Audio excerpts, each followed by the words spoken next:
Mula nang mamatay ang mga magulang ni Baste, dinanas na niya ang kalupitan sa poder ng kanyang tiyo Erning. Walang araw na hindi siya nito sinasaktan. Palagi siyang umiiyak kahit na ubus na ang kanyang luha. Dahil sa kalupitan ng kanyang tiyuhin, naisipan na niyang manirahan sa kagubatan. Doon na sana niya papangaraping mabuhay na mapayapa. Pero isang gabi, natuklasan niya ang isang malagim na lihim. Isang grupo ng kalalakihan ang nakita niyang may iginapos na matanda sa katawan ng puno. Ang matandang yun pala ay isang aswang. Kinain na matanda ang kalalakihan. Pagkatapos noon, siya naman ang pinagtangkaang patayin. Wala na siyang tatakbuhan ng mga sandaling yon. Tanggap na lang din niya ang kapalaran niya. Pero sa isang iglap lang, isang tipak ng bato ang bigla na lang bumagsak sa kinatatayuan ng aswang. Nabali ang leeg na matanda at saka namatay. Sa lakas ng impact, nawalan ng malay ang bata. Paggising niya, nakita niya ang bato na halos kasing laki na lang ng pisong kalabaw. Kalaunan ay matutuklasan niya na ang bato palang yun ay isang natunaw na bulalakaw. Ang mutya na siyang magagamit niya upang ipagtanggol ang buong baryo mula sa banta ng mga aswang. Magagawa nga kaya ni Baste ang tungkulin na ibinigay sa kanya ng kalikasan? Matalo niya kaya ang mga kampo ng kadiliman gayong isa lamang siyang 10 taong gulang na bata? Muli, ang mga kasagutan ay aabangan natin sa ating channel. Dito lang sa Mga Kwento ni Kabanong.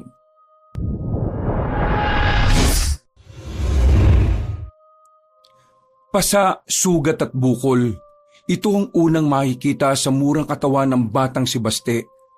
Suking-suki na ang bata, pero hindi sa tindahan, kundi sa mabigat na kamay ng kanyang tiyo Erning.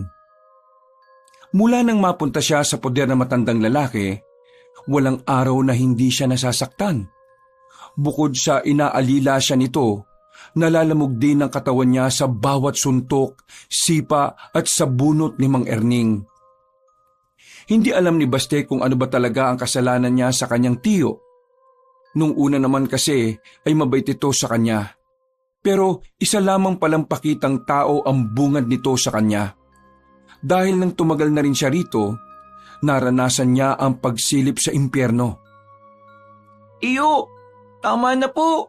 Ang sakit na po ng katawan ko. Anong tama na? Kulang na kulang pa yan kumpara sa kahihiyan na binigay mo sa akin kanina. Di ba sinabihan na kita? Huwag na huwag kang hihingi ng pera sa akin kahit na kailan. Kasi hindi naman kita anak. Pero anong ginawa mo?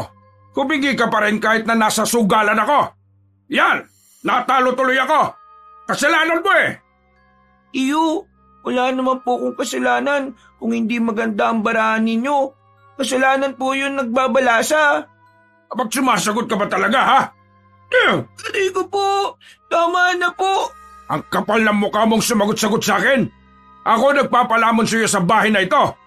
Kaya wala kang ibang gagawin kundi ang sumunod sa akin at pagsilbihan ako.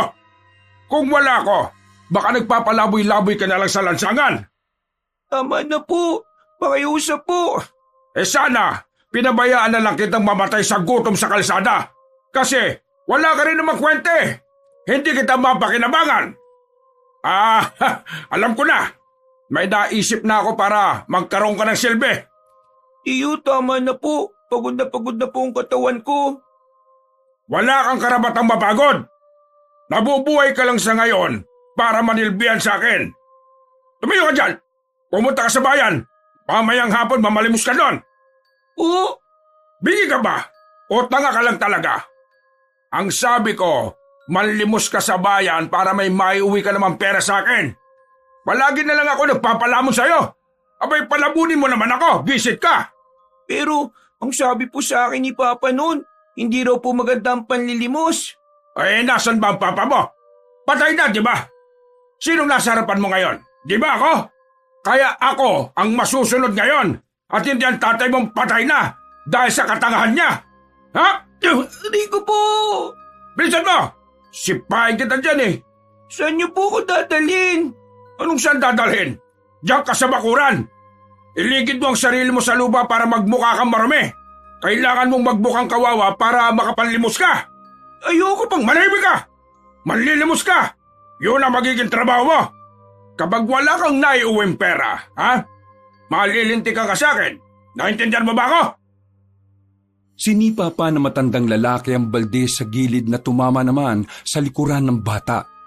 Pero hindi na yun maramdaman pa ni Baste. Manid na kasi ang ilang parte ng kanyang katawan. Wala nang nagawa pa ang batang si Baste kundi ang maiyak na lamang. Nanginginig ang kanyang tuhod nang tumayo siya. Masakit din ang kanyang puwet nang umupo siya sa hagdanan. Napatingin na lamang ang batang si Baste sa kalangitan.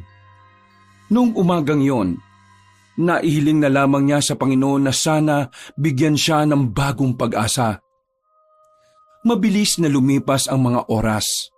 Kahit na ayaw ni Baste ang gagawin niya, wala siyang pagpipilian. Palalayasin at sasaktan na naman siya ni Mang Erning kapag hindi niya ito sinunod.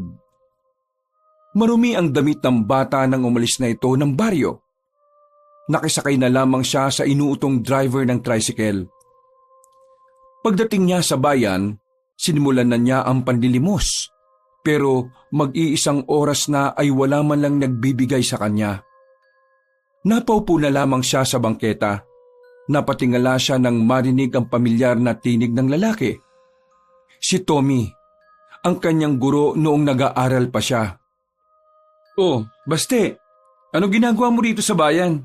At bakit may mga pasa at sugat ang katawan mo? Ano nangyari? Sino gumawa sa iyo niyan?"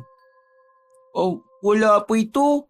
May mga nakaaway po kasi ako nung nakaraan habang nandilimos po ako. "Ano? Nangdilimos ka? Kaya hindi ka na pumapasok kasi yan ang ginagawa mo?" Opo, wala na po kasi sila mama at papa nung nakaraang taon pa. Wala na po kung aasahan kundi ang sarili ko lang.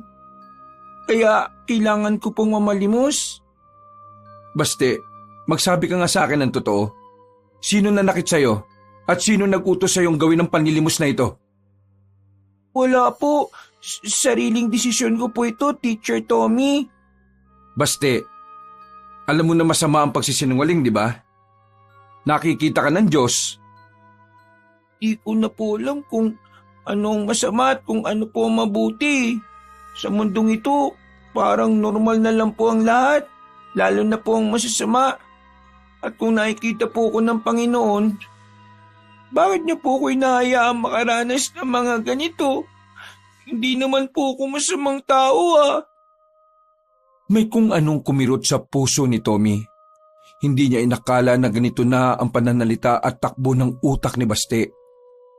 Para sa guro, isa lamang itong indikasyon na ang mga sinasabi ng bata ay hinuhugot nito sa mga naging karanasan nito. "Baste, nakikita ng Diyos ang paghihirap mo. Hindi siya natutulog. Pero lahat ng ito ay may dahilan. Ibinigay niya sa iyo ang pagsubok na ito dahil alam niyang kaya mo itong lagpasan." Teacher Tommy, sinasabi niya po bang sinusubok niya ang katatagan ko kahit na bata pa lamang ako? Ayos lang po ba yun? Kahit na halos mamatay na po ako sa hirap? Hindi pa po ba sapat ang mga nararanasan ko para itigil na niya yung pagsubok po na ito? Ano po bang kailangan ko pa pong gawin para mapatunayan po sa kanya na matatag po ako? Sa puntong ito, hindi na nakapagsalita pa ang binatang si Tommy. Ramdam niya ang hinanakit ng bata. Kaya alam niyang hindi ito ang tamang panahon para ipaliwanag kay Baste ang mga bagay-bagay. Ginalang na lamang niya ang pananaw ng bata at iniba na lang ang usapan. Baste, gusto mo bang kumain na muna?" Naku, wala po akong pera, teacher Isa pa, kailangan ko pong manlimos para may maiuwi akong pera. Kapag wala akong nalimos, wala po akong kakainin kinabukasan. "O sige na, ako nang bahala sa kakainin mo ngayon at ako na rin ang bahala sa kailangan mo." Talaga po? "Oo naman Mabuti ka naman bata Pero nakakahiya po. Hindi naman po tayo makaano-ano Dati kitang estudyante at lahat ng naging estudyante ko, anak na ang turing ko sa kanila. Masayang sumama si Baste sa kanyang dating guro. Tumungo sila sa isang kainan. Gutom na gutom ang batang si Baste. Kung kumain ito ay parang mauubusan. Sobrang bilis. Halatang halata na ilang araw na itong hindi nakakakain na matino. Oo, daan-daan lang. Walang aagaw sa'yo ng pagkain mo. Daan-daan lang baka mabulunan ka. Teacher, maraming salamat po. Ngayon lang po ako nakakain ng itlog, hotdog at manok. Sarap! Ngayon ka lang nakakain yan? Bakit? Wala bang ganyan sa inyo? Teacher naman nanlilimos nga po ako. Ibig sabihin, hindi ko po kaya makabili ng mga ganito. Pasensya na. Oo nga pala. Pero sige, kumain ka lang. Kung gusto mo, order pa ako. Busog na busog ang batang si Baste ng mga sandaling yon. Matapos nilang kumain, binigyan pa siya ng 200 piso ni Tommy. Kung si Baste lang ang masusunod, hindi na niya yun tatanggapin. Marunong din naman kasing mahiya ang bata. Ang kaso nga lang, naalala niya ang kanyang tiyuhin dahil tsak na malalagot na naman siya kapag umuwi siyang walang dalang pera. Naku, maraming salamat po, Teacher Tommy. Napakabuti niyo pong tao. Sana marami pa po kayong matulungan na gaya ko, no? Ano ka ba? Wala yung Baste. Basta kapag kailangan mo ko, dito ka lang pumunta ha. Abangan mo na lang ako sa parehong oras. O kaya pwede ka nga rin tumira sa bahay. Ako lang naman mag-isa ron. Ay, hindi po pwede. Basta po, maraming salamat po talaga. Kumaway na ang bata habang naglalakad palayo. Nang may mapadaan na tricycle ay agad na rin itong sumakay. Naisalba ni Baste ang gabing yon sa tulong ng kanyang dating guro. May naibigay siyang pera kay Mang Erning. Hindi naman mawala-wala ang ngiti sa mukha ng sugarol na tiyuhin. Ayos ka rin pala ano? Sa unang beses, 200 piso kagad. Akala ko pati sa ganito tatanga-tanga ka pa rin eh. Hoy, gawin mo ito palagi ha, para matuwa naman ako sa'yo. Tiyo, pwede po ba akong bumawas ng 50 dyan? Abay, siraulo ka ba? Malamang hindi. Ibang pupusoy ko to, babawasan mo pa. Ako naman po nanlimos po niyan, Tiyo Abat, sinusumbatan mo ba ako?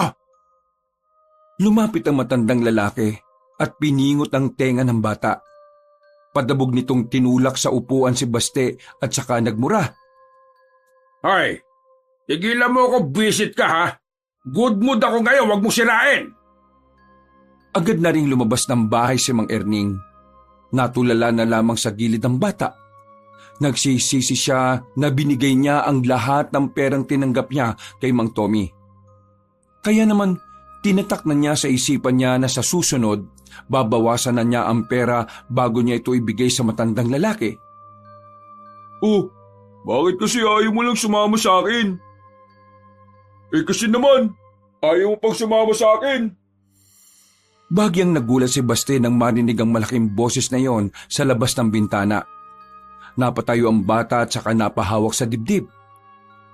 Ginulat mo naman ako, Kuya Waldo. Wala ka na mapapala rito kay Tiyo Erning. Sasaktan ka lang yan lagi. Tingnan mo ko, wala nang lumaban ako sa kanya at umalis ako dito. Aba, naging matino buhay ko. Malalagot kasi ako kapag sinunod ko yung sinasabi mo Nalalagot ka rin naman kahit si Tiyo ang sundin mo Anong pagkakaiba nun? Basta, natatakot ako. Baka kung anong gawin niya sa akin. Ganyan din ang nararamdaman ko nung nandito pa ako sa kanya.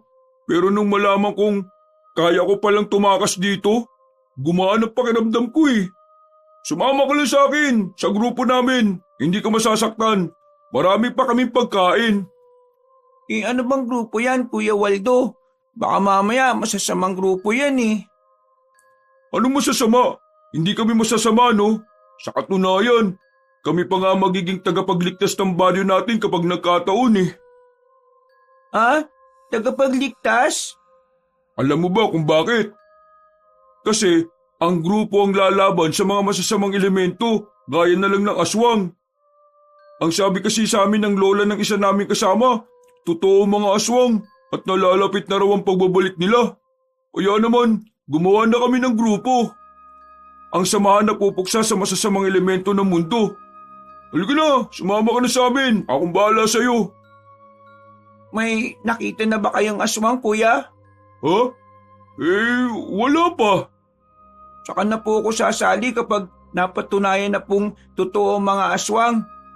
Totoo nga mga aswang. Ang kulit mo. Basta, totoo. Kapag po ba sinabi kong totoong may kotseng lumilipad, maniniwala ka po ba? Malamang hindi. Wala naman ako nakikita ang ganun eh. Yun po ang dahilan kung bakit hindi po ako agad maniniwala. Aba, matalino kang bata ka ha. Pwede ka talaga sabihin eh. Kuya Waldo, may pera ka dyan? Pwede ba akong makautang? Pambira, kabata-bata mo pa. Paano mo naman ako babayaran? Nanlilimos po ako sa bayan. Babayaran na lang kita kapag nakarami ako. Ano? Nanlilimos ka? Pinagagawa sa akin yun ni Tiyo eh. May siraulo pala talaga yung tiyo mo eh no? Nung ako naman, hindi ko naman niyang ginagawa. Ano, papautangin mo ba ako o hindi? May 50 pa ako dito. Ibibili ko ng pagkain. Huwag ka dito sa bahay kakain, baka makita ka pa ng tiyo nating tarantado. Masama ang kalooban ni Baste sa mga sandaling yon. Kahit na papaano ay gumaan ang pakiramdam niya dahil mabuti rin sa kanya si Waldo. Ang lalaking si Waldo ay dati ring utusan ni Mang Erning. Pero matagal na itong nakaalis. Kaya naman ganito na lang ang pag-aalala ni Waldo sa bata, kaya lagi niyang dinadalaw si Baste. Ganun pa man, wala pa rin itong kakayahan na makuha si Baste sa pangangalaga ni Mang Erning.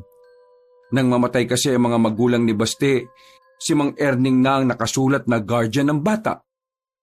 Palihim na lumabas ng bahay ang bata.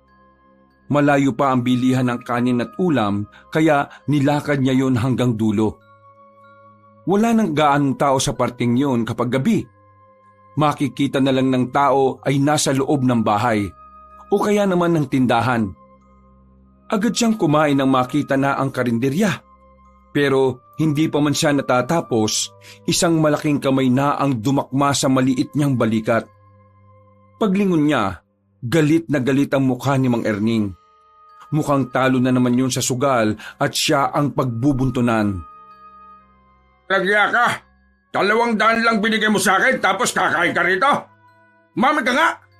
Hindi lahat binigay mo na! Kumupit ka na! Napapatingin na lang sa kanila ang ibang nasa karinderya, pero wala ni isa sa mga yon ang nagtangkang umawat. Kilala kasi nila si Mang Erning bilang isang siraulo at basagulero. Hindi ko naman po ito kinupit eh. Binigay po sa akin to ni Kuya Waldo. Walang kwentang taong yon.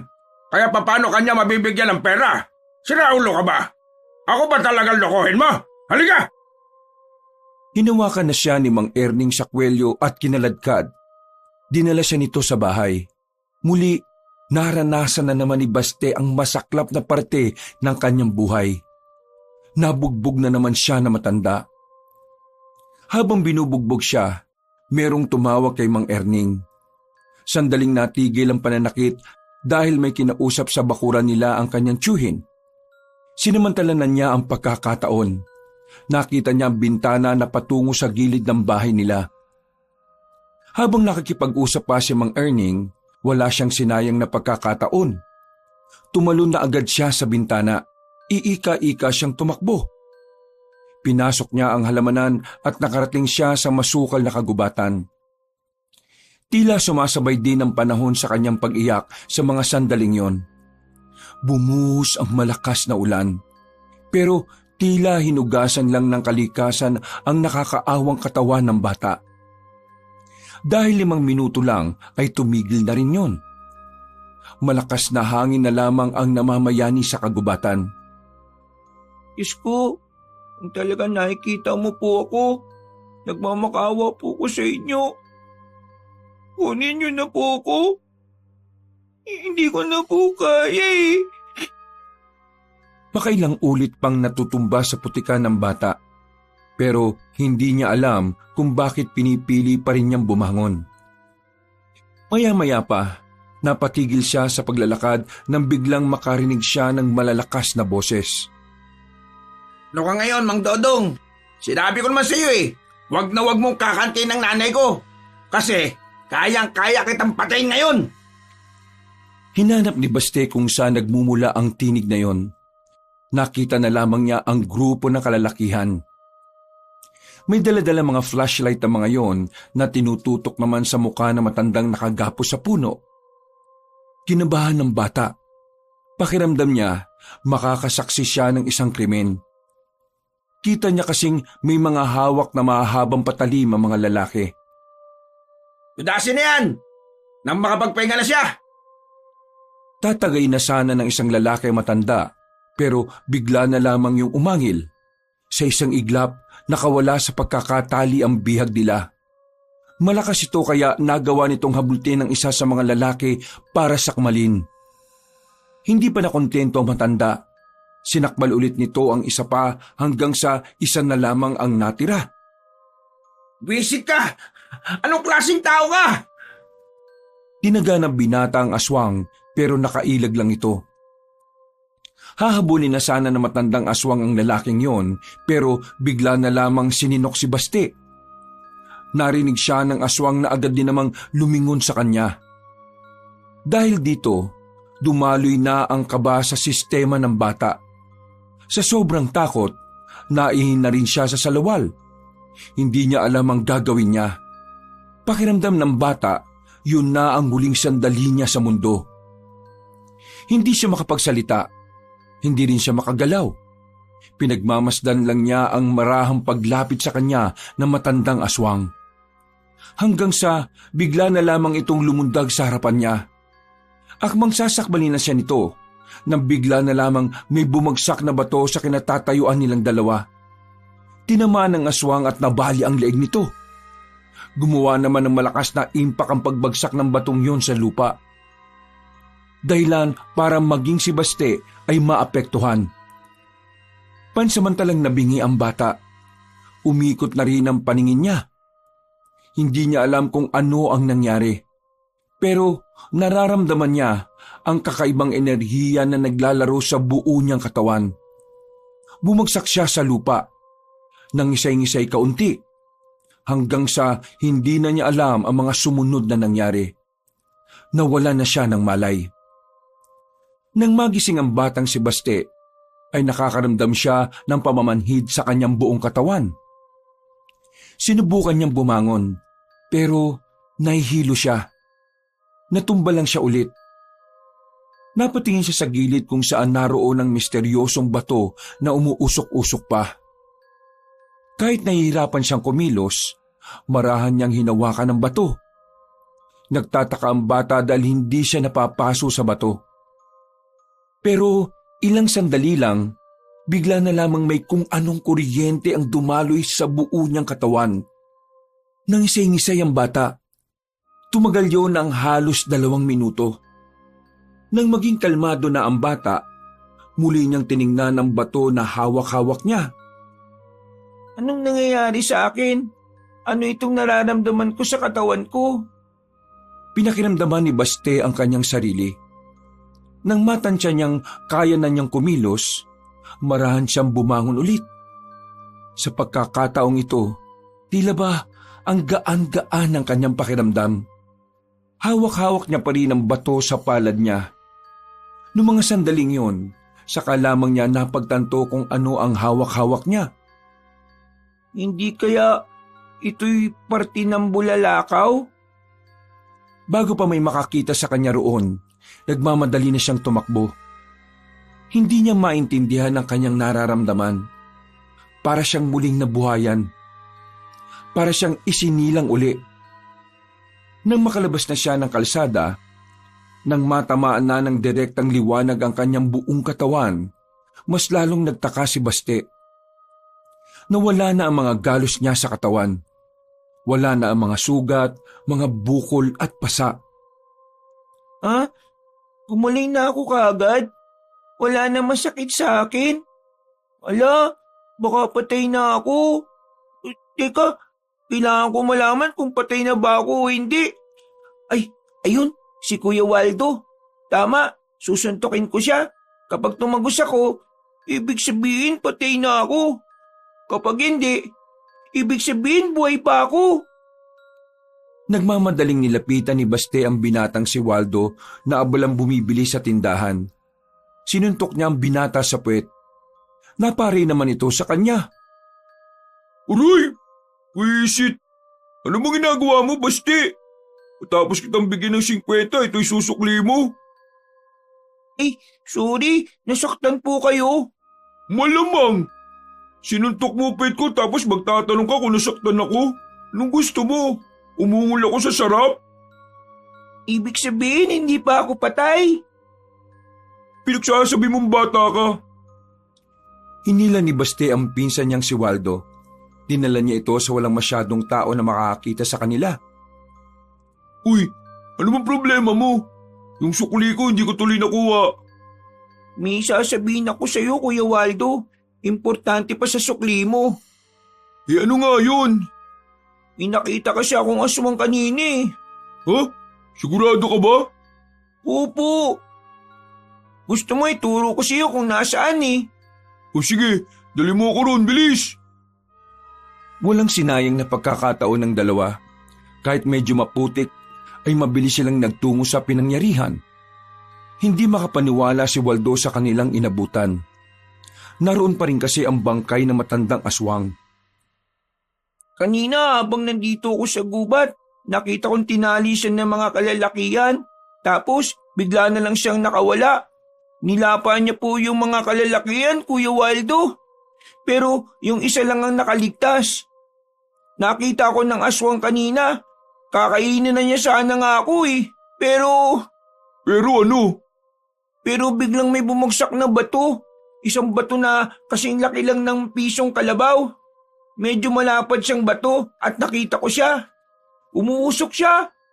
Tumama ang bato sa aswang at nabali ang leg niya. Kaya yan, namatay siya. Teka, sinasabi mo bang may bumato sa aswang na yan? Hindi. Malakas ang kutob ko na tumama sa kanya ang tipak ng bulalakaw. Ha? Uy, lakas ng imahinasyon mo ha?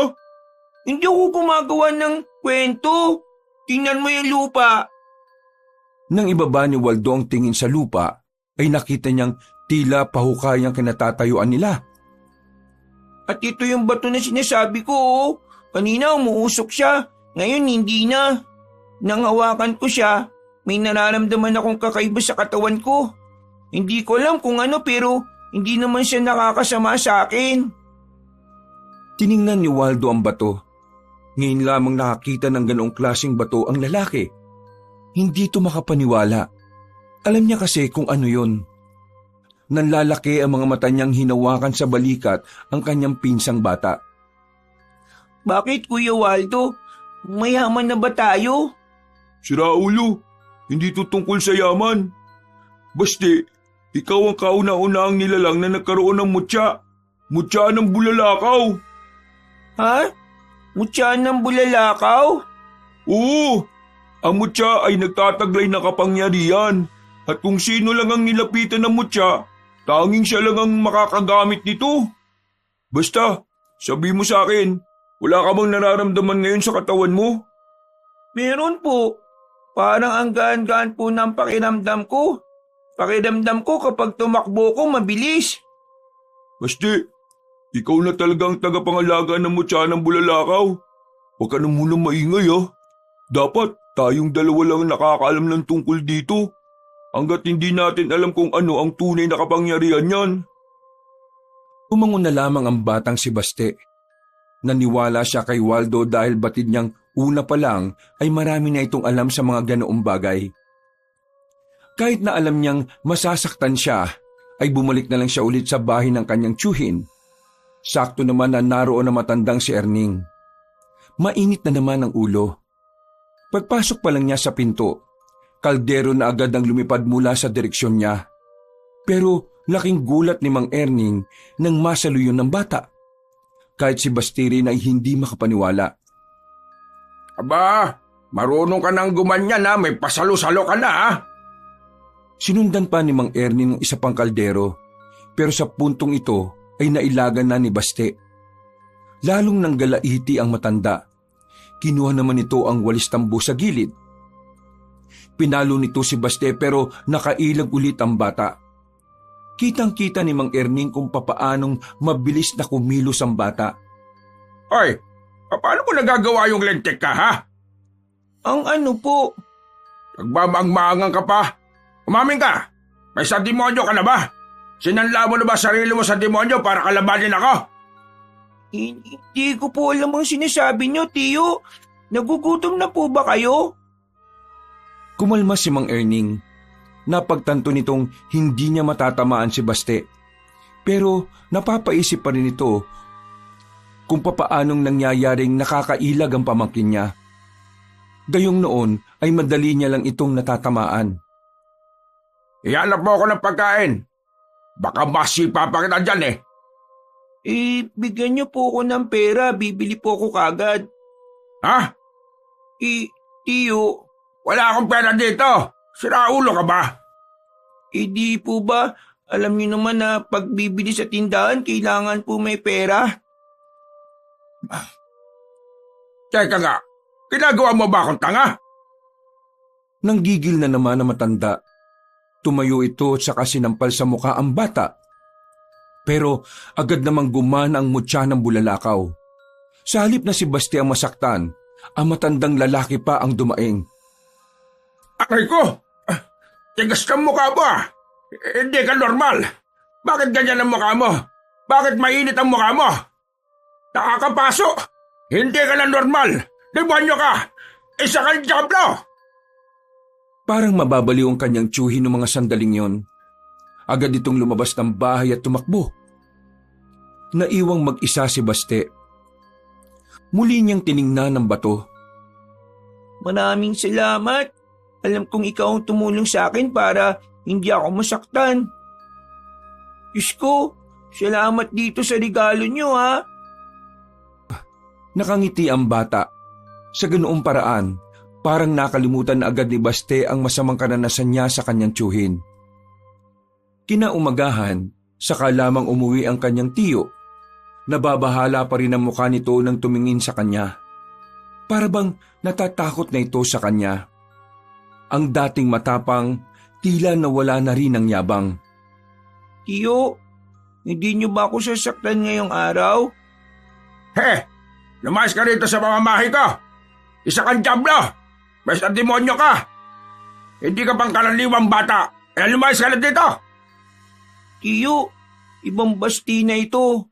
Kaya dapat maging masaya kayo. Kasi may pamangkin na kayong makakaroon ng silbi sa baryong ito. Hindi na nakapagsalita pa si Mang Erning. Nagmamadali na lamang itong pumasok sa loob at pinagtsaran siya ng pinto. Hindi na malaman ni Baste kung saan siya titira ngayon. Habang naglalakad, merong nakasalubong na matandang babae si Baste. Palangiti ito sa kanya. At dahil bata pa, madaling naniwala ang bata na ang matandang yon ay may mabuting kalooban. Bata, wala ka bang mapupuntahan? Gusto mo bang sumama sa akin? Meron akong alam na lugar para pwede kang tumuloy doon. Yun ay kung gusto mo lang naman ha. At ayaw mong abutan ka ng ulan dito sa labas. Sa narinig ng bata, tila nagkaroon siya ng pag-asa. Wala na rin naman siyang mapupuntahan. Hindi niya rin kasi makita ang pinsan niya noong mga sandaling yon. Talaga po, isasama niyo ako sa maayos na lugar? Marami po bang pagkain doon? Maraming pagkain doon. Hindi nauubos. Kaya halika na, sumama ka sa akin. Pakakainin kita ng lahat ng gusto mo. Pero ano po bang pangalan niyo? Visit namang bata ito tanong ng tanong. May sinasabi po ba kayo?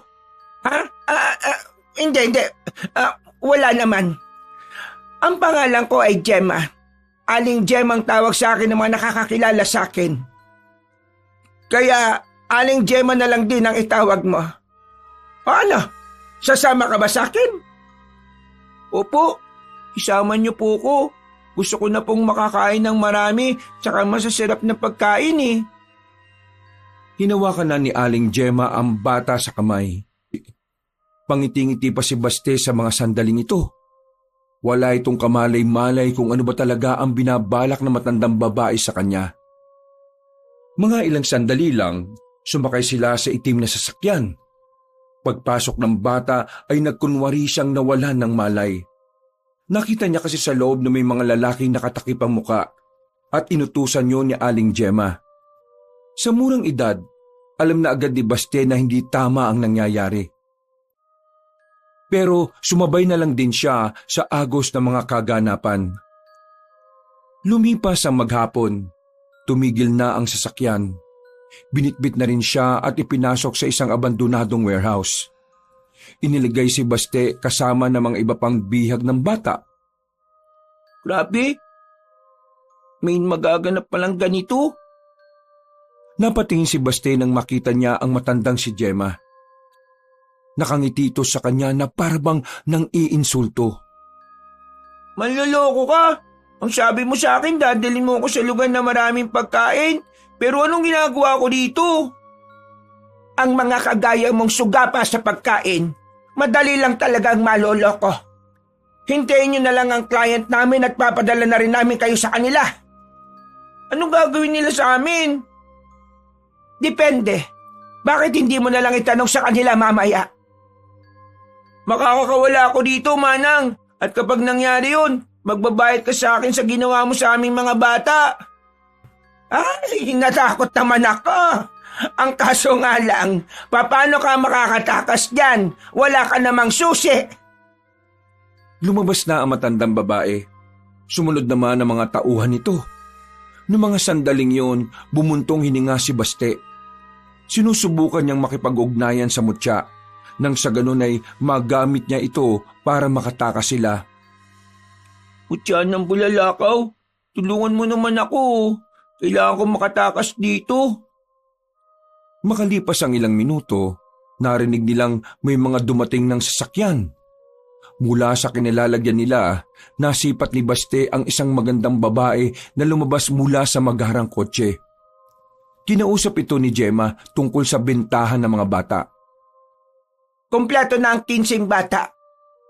Ang wala na lang ay ang bayad mo, Miss Ganda. Paano kung ayaw ko magbayad? Eto naman si Miss Carmina. Nagpapatawa ka ba? Napag-usapan natin na walang magtatarantado sa deal na ito, hindi ba? Kaya ipakita mo na sa akin ang pera at ibibigay namin sa inyo ang mga batang yan. Pasensya ka na pero wala akong balak tumupad sa sinasabi mong usapan. Nagulat silang lahat nang bigla na lamang nagbago ng anyo ang mga kasama ng dalaga. Naging mukhang halimaw na ang mga yon. Dahil dito, napagtanto agad ni Baste na aswang ang mga naroon. Habang nagkakagulo sila, napagana na ni Baste ang mutya ng bulalakaw. Buong puwersa niyang pinihit ang greyas na nagkukulong sa kanila. Namangha ang mga kapwa niya bata. Nawiwindang kung papaano niya nagawang yupiin ang rehas. Lumabas na kayo, dali! Doon! Sa bandang yun kayo tumakbo! Pero hindi pa man sila nakakalayo. Humarang na sa kanila ang magandang babae na si Carmina. Nakita nito ang ginawa ng bata. Kaya naman maging ang babae ay nagtataka rin sa kakayahan ni Baste. Huwag kang lalapit! Hindi kita uurungan! Hindi ka pangkaraniwang bata. Nakita kita. Sige na! Pumunta na kayo sa direksyon na yon! Bilis! Ako nang bahala dito! Sinunod siya ng mga kapwa niya bata habang nakakaputukan at nakakagulo sa loob at sa labas ng warehouse. Sandali muna silang nakatitigan ni Carmina. Bago ka pa makagawa ng problema sa aming mga aswang, ngayon pa lang ay buburahin na kita sa mundong ito, bata. Hindi po ako natatakot sa inyo. Unti-unti na ring nagbago ng anyo ang dalaga. Mabilis itong umatake sa bata. Sa puntong ito, tila kusang gumalaw ang katawan ni Baste. Nakailag ito sa unang paglusob ng dalaga. Sumampa ito sa sirang sasakyan. Agad namang siyang sinundan ni Carmina. Makailang ulit din siyang muntik-muntika ng matamaan ng babaeng aswang. Pero sadyang magaling ang mutya ng bulalakaw. Kapag nakakaramdam na kasi ito ng panganib, mas lalo itong nagiging epektibo. Sino ka? At anong klaseng mutya ang ginagamit mo?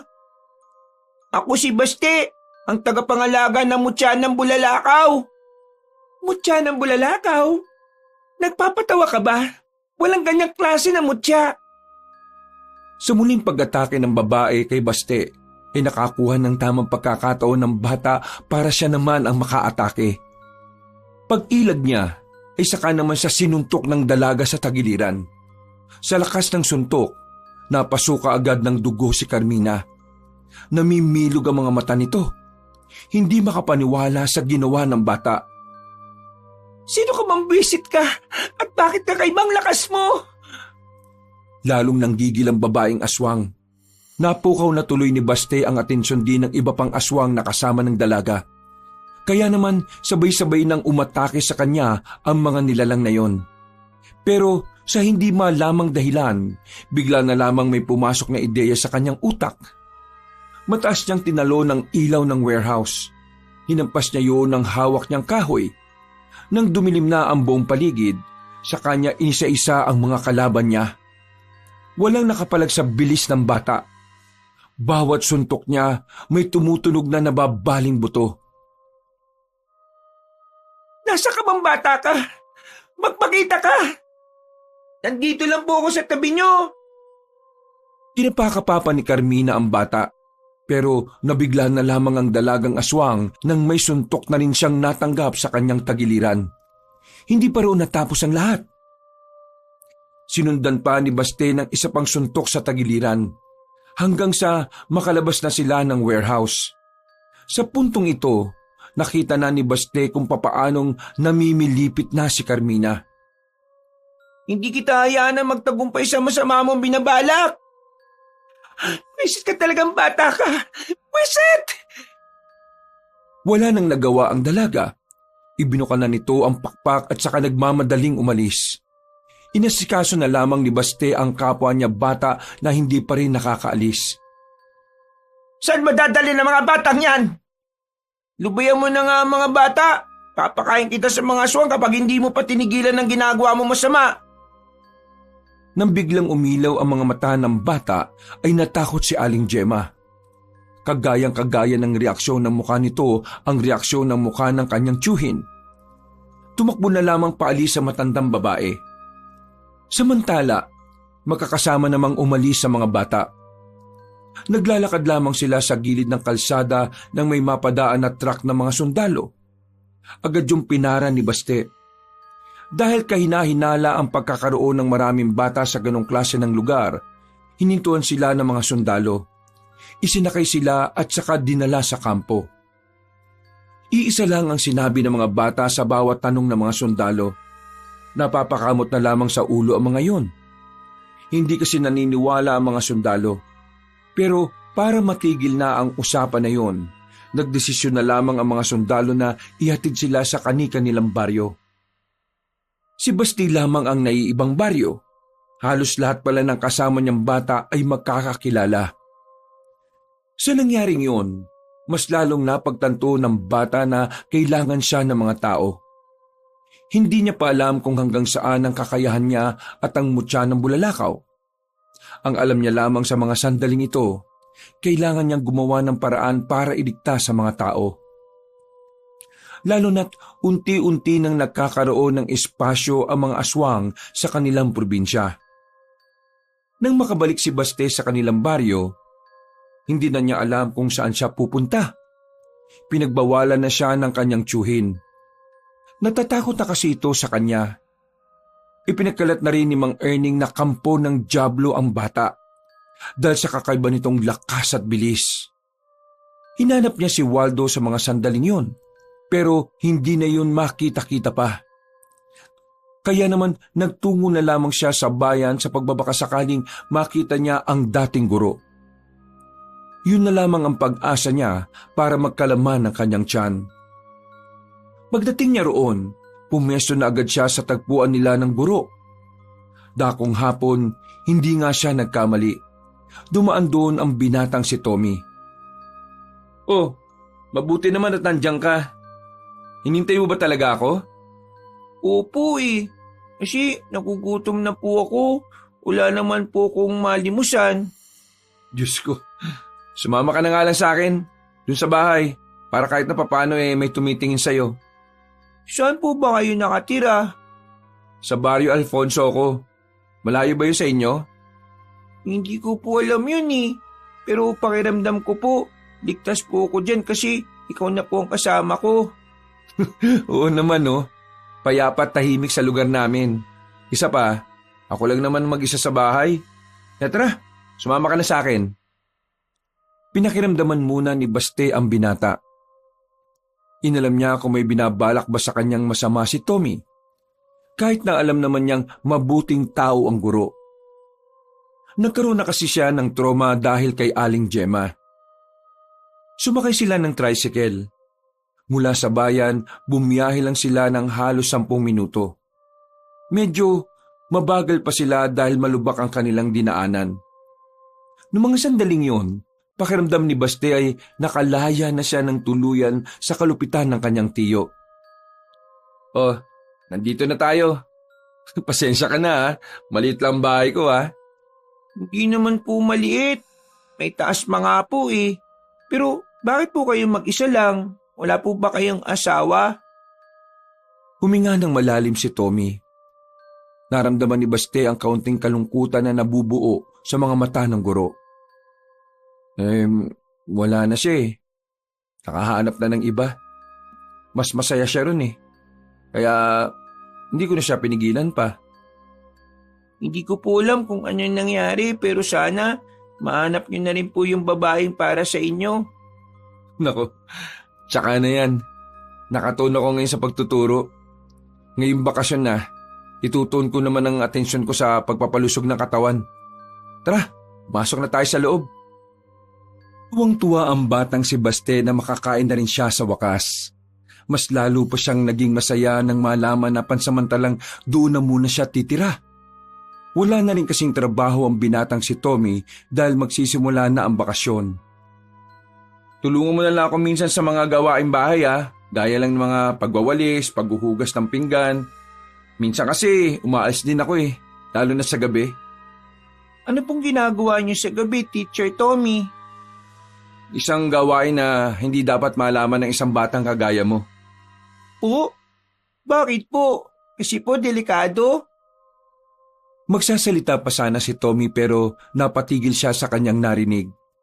Sinubukan niyang ibahin ang usapan para hindi malaman ni Baste kung ano man ang itinatago niya.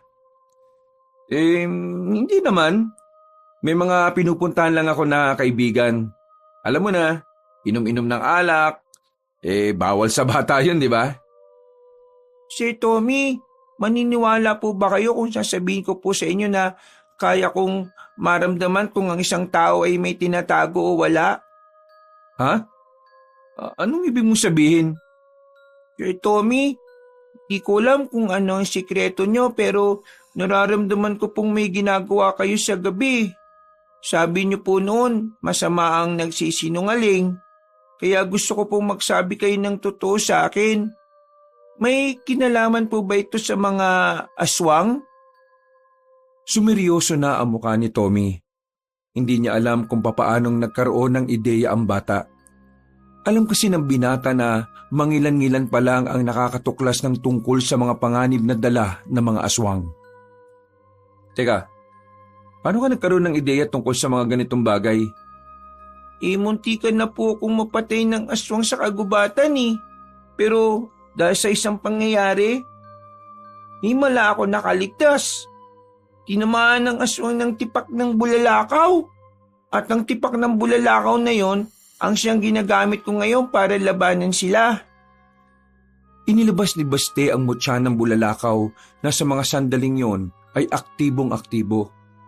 nakikita nilang umuusok-usok yun ng bahagya. Mula po nung mapa sa akin to, marami nang nagbago sa akin. Isa sa mga naging kakayahan ko ay ang sinasabi ko nga po sa inyo kanina. Kaya kong malaman na may itinatago po kayo. Pero hindi ko po alam kung ano yun. Sige, sasagutin ko ang tanong mo. Pero sagutin mo muna yung itatanong ko. Ano po yung tanong nyo, teacher? Ang batong yan, mutya ba yan? Opo, ang tawag daw po dito sabi sa akin ng pinsan ko, mutya ng bulalakaw. Ano?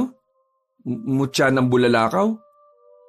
Ang isang pambihirang mutya na hindi basta-basta nakukuha dahil ipinagkakalob lang ito mismo ng kalikasan? Opo, ngayon po, ako naman po ang sagutin nyo. Sige. May kinalaman sa mga aswang ang trabaho ko sa gabi. Dahil kagaya mo, nangangalaga rin ako ng isang mutya. Pero ang sa akin naman ay mutya ng kidlat. Kaso, patagal ng patay ang mutya ko. Kaya naman, nilalabanan ko ang mga aswang gamit lang ang kakayahan at kaalaman ko sa pakikipaglaban. Marami po ba kayo nakalaban na? Bakit po kayo nakikipaglaban sa kanila? Ano pong dahilan nyo? 2 aswang pa lang naman ang nakakalaban ko. Nakatakas pa yung isa. Ginagawa ko to dahil pinaslang nila ang mga magulang ko noon. Kaya ngayon, gusto kong ibigay ang hustisya para sa mga magulang ko. Ikaw, bakit mo sila kinakalaban? Bukod sa kailangan mo magamit ang mutya na hawak mo. Anong dahilan mo? Gusto ko pong patunayan sa tiyo ko na may direksyon ng buhay ko. Gusto ko pong malaman niya na ang batang minamaltrato niya kaya makatulong sa mga tao. Lumabas din ng totoo. Sinasabi ko na nga ba at ang tiyo mo talagang nang-aabuso sa iyo . Pero ayos na po ko. Sa nakikita niyo po, nawala na agad ang mga galos ko sa katawan. Dahil po yun sa pagtanggap ko sa mutya ng bulalakaw. Teacher, gusto ko po samahan kayo sa laban. Magtulungan po tayo. Alam ko pong may kanya-kanya tayong dahilan para tayo lumaban. Pero may iisa po tayong dahilan na nag-uugnay sa atin. Yun po yung mapigilan ng mga kampo ng kadiliman na pagharian ng probinsya natin. Alam mo, Baste, talagang nabibigla ako sa mga nalalaman ko tungkol sa iyo . Hindi ko inakala na ganito na kamature ang pag-iisip mo. Well, sige. Makikipagtulungan ako sa iyo. Inilahad ni Baste ang kanyang maliit na kamay. Nakipagkamay din naman sa kanya si Tommy. Noong gabi din yun, maraming bagay na ipinaliwanag si Tommy kay Baste. Mga bagay na may kinalaman sa mga makakalaban nilang aswang. Sige na. Magpahinga ka na muna, Baste. Bukas na bukas din ipapakilala kita sa mga kasamahan ko. Po? May mga kasamahan po pala kayo? Oo. Mga kagaya natin na may kanya-kanyang dahilan. Humiga na rin ang batang si Baste sa papag. Si Tommy naman ay bumaba na rin. Habang nakatingin sa kisame, muling pinagmasdan ni Baste ang bato na hawak-hawak niya. Napapangiti na lamang din siya dahil dito. Pakiramdam niya kasi ang batong yon ang sumalba sa buhay niya. Sana lagi ka nandito. Sana hindi ka na mawala sa akin. Ikaw ang buhay ko, tipak ng bulalakaw. May ngiti sa muka na nakatulog na lamang ang bata. Kinabukasan ay maaga siyang ginising ni Tommy para mag-almusal. Sumilay agad ang malapad ng ngiti ng bata nang makita ang mga nakahain na pagkain sa lamesa. Pero nawala ang ngiti ng bata nang makitang tila may kakaibang mensahe ang mga mata ng kanyang guro. Teacher, may masamang balita ba na dumating? Nababasa ko po sa mga mata ninyo . Oo, dumating kaninang 6:00 ang 2 na kasamahan ko. Ang sabi nila, nagsimula nang umatake ang mga aswang. Inunan nila ang kuta ng mga kasama namin sa gubat. Ano po nangyari sa kanila? Nakaligtas po ba silang lahat? Hindi eh. Sa 10 kasamahan namin, lahat yun patay. Wala silang nagawa. Binigla sila eh. Hindi sila nakapaganda. Ano pong kailangan natin gawin? Yan ito. Mamaya, kapag pumunta tayo ron, malalaman natin kung anong magiging desisyon ng mga kasamahan ko. Pagkatapos mong kumain, maligo ka na ha. May binili akong mga damit ng pambata dyan. Suotin mo yon. Pagkatapos kumain ay agad nang nag-asikaso si Baste sa kanyang sarili. Maya-maya lang din ay umalis na rin sila ni Tommy. Hindi naman kalayuan ang kampo ng mga manunugis sa Tantingero. Nakarating din sila kaagad doon. Bumungad agad sa kanila ang mga bangkay. Sa mga sandaling yon, naramdaman ni Baste ang pagtindigan ng kanyang balahibo. Ngayon niya lang napagtanto na hindi pa rin pala niya kayang makakita ng mga taong patay. Ipinakilala siya ni Tommy sa mga kasamahan nito. Pero dahil masyadong abala ang mga iyon sa nangyari, hindi na rin siya masyadong naintindi. Kaya naman, kahit na naroon pa si Tommy, nagpaalam na muna siyang umuwi. Pumayag naman ito sa kanya. Habang naglalakad pabalik sa bahay ng kanyang guro, isang lalaki naman ang humarang sa kanya. Masama ang tingin nito sa kanya. Kaya naman napatigil agad ang bata. Nagtataka kung ano ang gagawin ng lalaking kaharap niya. Walang galang na po. Pero magkakilala po ba tayo? Bigla-bigla na lamang siyang hinawakan ng lalaki sa kamay at sapilitang dinala sa isang iskinita. Ano po kasalanan ko? Anong ginagawa niyo sa akin? Ikaw bata ka. Ikaw ang batang nakita kong tinapakan ng tipak ng bulalakaw. Ikaw yung mutika ng patayin ng aswang, no? Ikaw po ba yung lalaking tumakbo? Nasaan yung tipak ng bulalakaw? Ibigay mo sa akin! Pwersahang kumalas ang bata sa pagkakahawak ni Arnel. Pero hindi pa rin nawawala ang inis sa mukha ng lalaki. Hindi ko po pwedeng ibigay ang mutya ng bulalakaw. Ako po ang tagapangalaga nito. Kung hindi mo ibibigay sa akin, huwag kang umangal na masasaktan kita ngayon. Ayaw ko pong masaktan ka. Aba, nagyayabang ka pa talaga ngayon, ha? Tingnan natin! Nang aamba ng lalapit si Arnel, ay bigla na lamang nahawakan ni Baste ang braso ng lalaki. Hinilan niya ito ng malakas. Sumubsob ang lalaki sa lapag. Ariko! Kapag hindi ka po tumigil, babaliin ko po ang braso nyo. Una! Aray, tama na! Binitiwan na rin ni Baste ang braso ng binata. Dumadaing pa ito ng tumayo at tumarap sa kanya. Wala na mapa sa akin ng mutya ng bulalakaw. Hindi na ako pangkaraniwang bata. Kaya bago po kayo gumawa ng ganitong kalokohan, kailangan niyo po munang alamin kung sino ang binabangga ninyo. Ayos ka rin, ha? Pasimple kang nagyayabang, ha? Kinuha ni Baste ang bato ng bulalakaw na nakaipit sa bewang niya. Inabot niya sa binata. Oh, akala ko ba hindi mo ibibigay sa akin yan? Ibibigay ko sa iyo to para malaman ninyo na ang mutyang ito ay para lang sa isang tao. Inihagis ni Baste ang bato. Nasalo naman yun ni Arnel pero napasigaw ito nang mapaso ang palad nito. Aray! Wisit! Bakit ang init ang bato na yan? Kinuha ulit ni Baste ang bato at normal niya lang hinawakan yon. Ibinalik niya ang bato sa kanyang tagiliran. Napapailing itong tumingin sa binatang hanggang ngayon ay naguguluhan pa rin. Hindi po ito pwedeng hawakan ng ibang tao. Ang nangangalaga lang sa kanya ang pwedeng humawak sa kanya. Kaya hindi siya mananakaw ninuman. Ganun naman pala eh. Bakit mo ba ibibigay sa akin?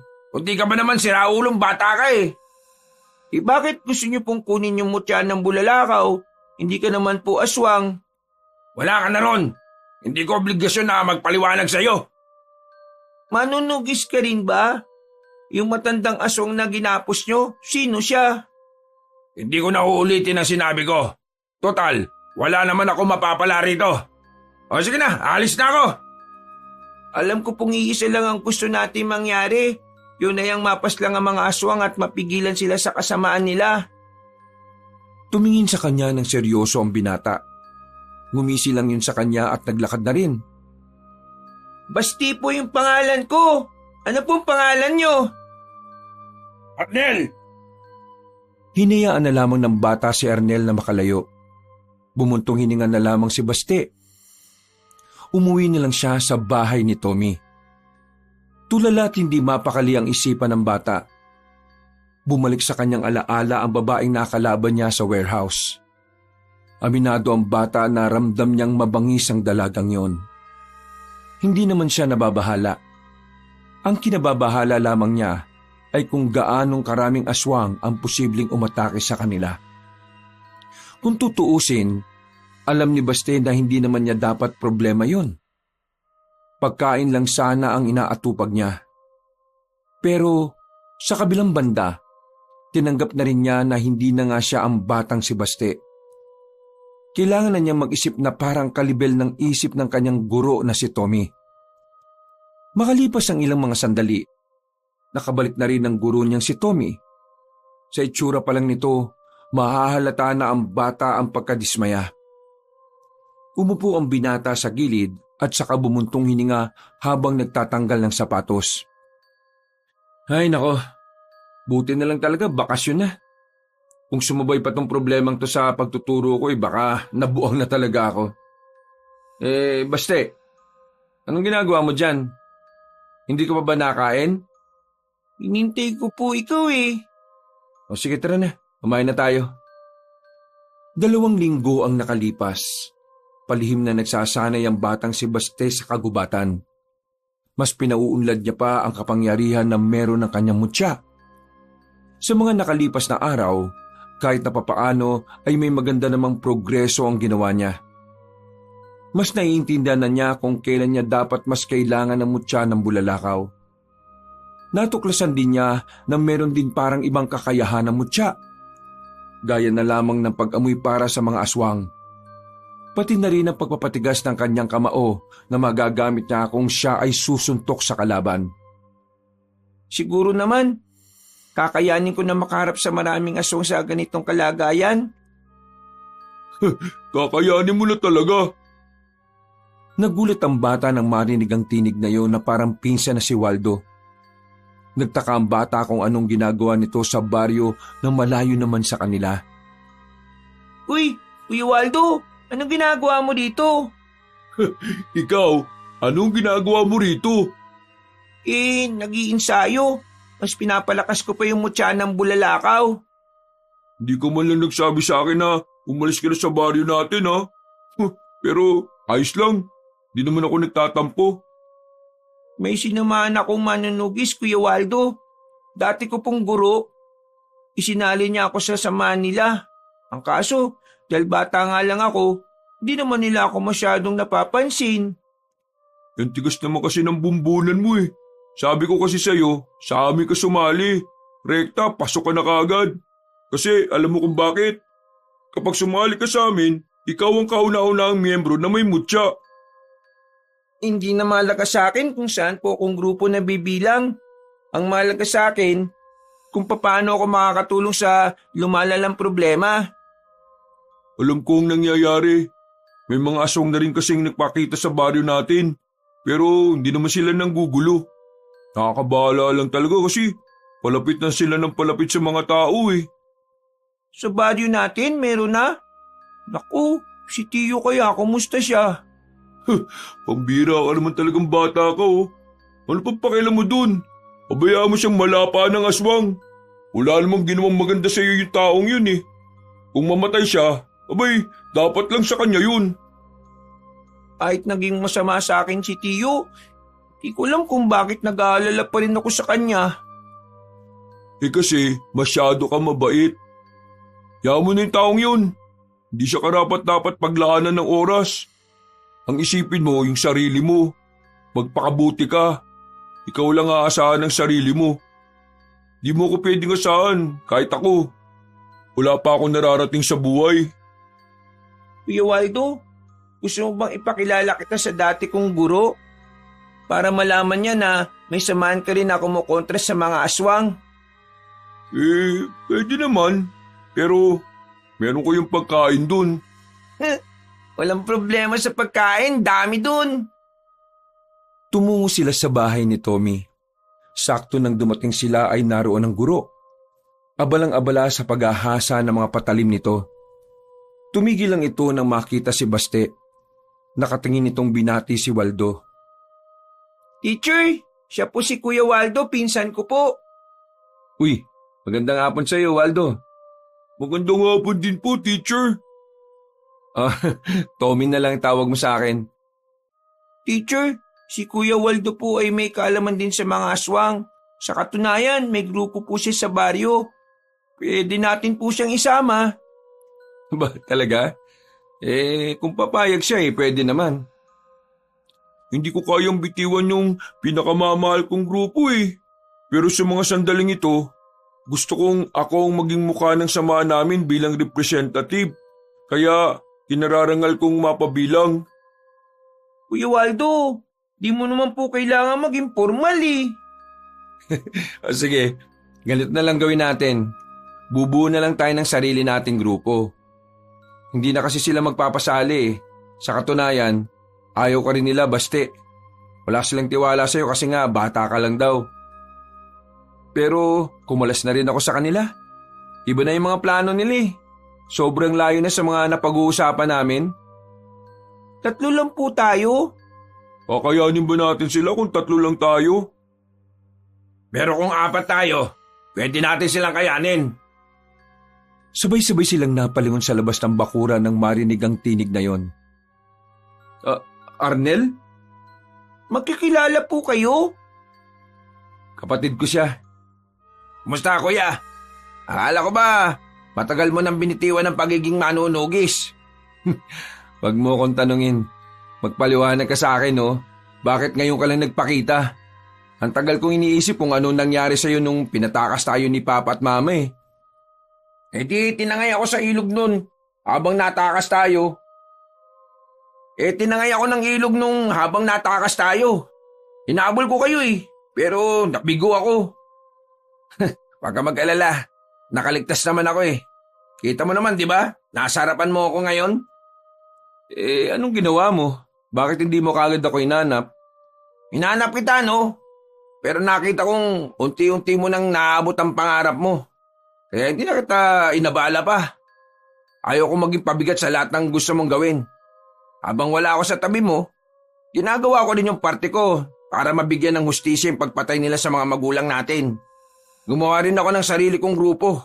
Ang kaso nga lang dalagas din sila ng mga aswang. Gagi ka. Namiss kita, no? Nagyakapan ng dalawang magkapatid. Nakaramdam naman ng saya si Baste sa mga sandaling yon. Gumaan kahit papaano ang pakiramdam niya. Sana lahat may sweet na kapatid. Kuya, itong batang ito ang magiging susi natin sa laban. Bakit? Ano mo ba ang tungkol sa mutya niya? Oo, naroon ako nung bumagsak yung tipak ng bulalakaw Pinagtanong-tanong ko sa mga kakilala ko kung anong klase ng mutya ang mula sa bulalakaw.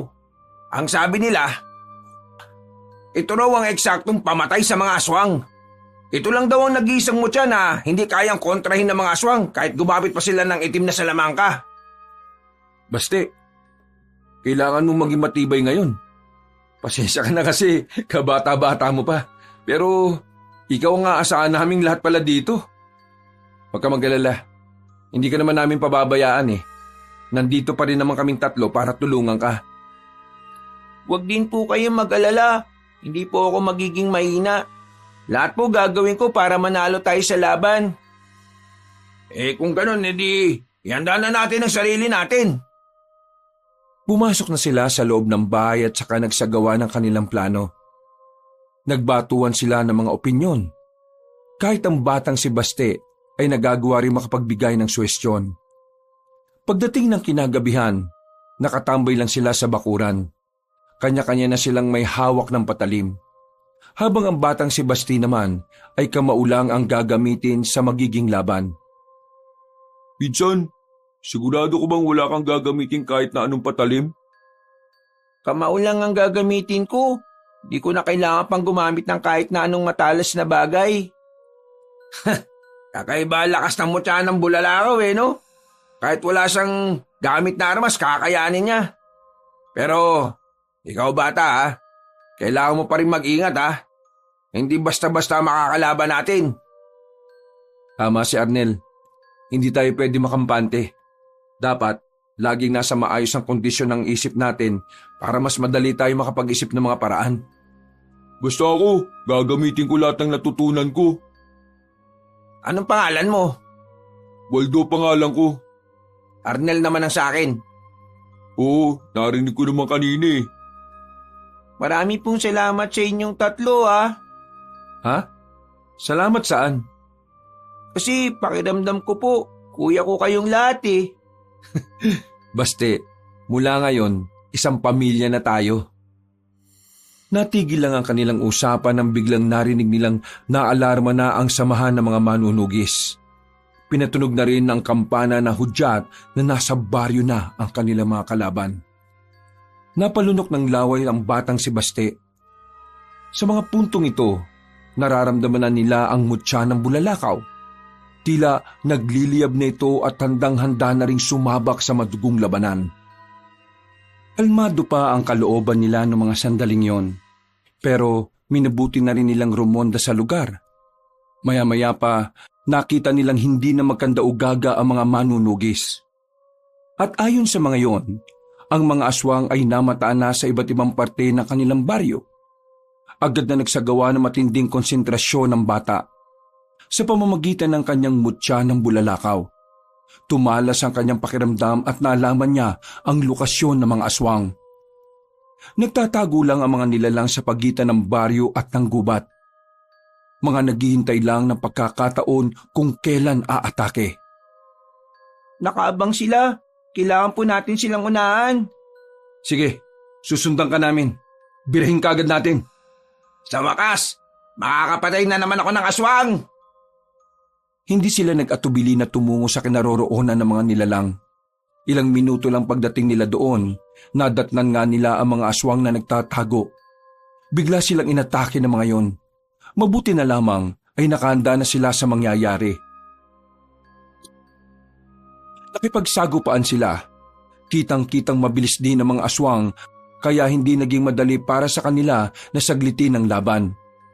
Bukod kasi sa mabibilis sa mga yon, lumalamang pa ang mga aswang dahil sa mga nagtataasang puno na pinagtataguan ng mga yon.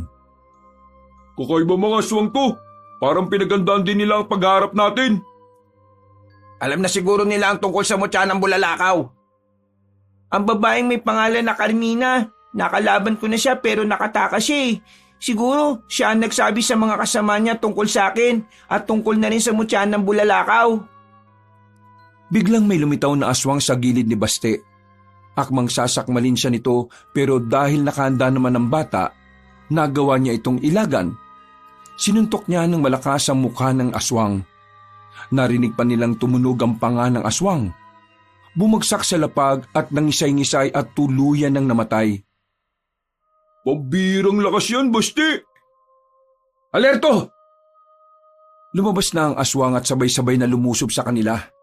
Nakipagsabayan ng 4 sa mga yon. Para mas madali ang laban, ay unti-unti nilang dinala ang mga aswang sa walang puno.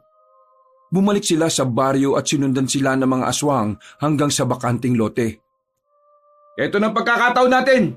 Wala na silang pagtataguan! Muling umatake ang mga nilalang. Namamanga ang 3 binata nang makita nilang ginagamitan lamang ni Baste ng kamao ang mga nakakaharap nito. Lahat ng iyon ay bumubulagta.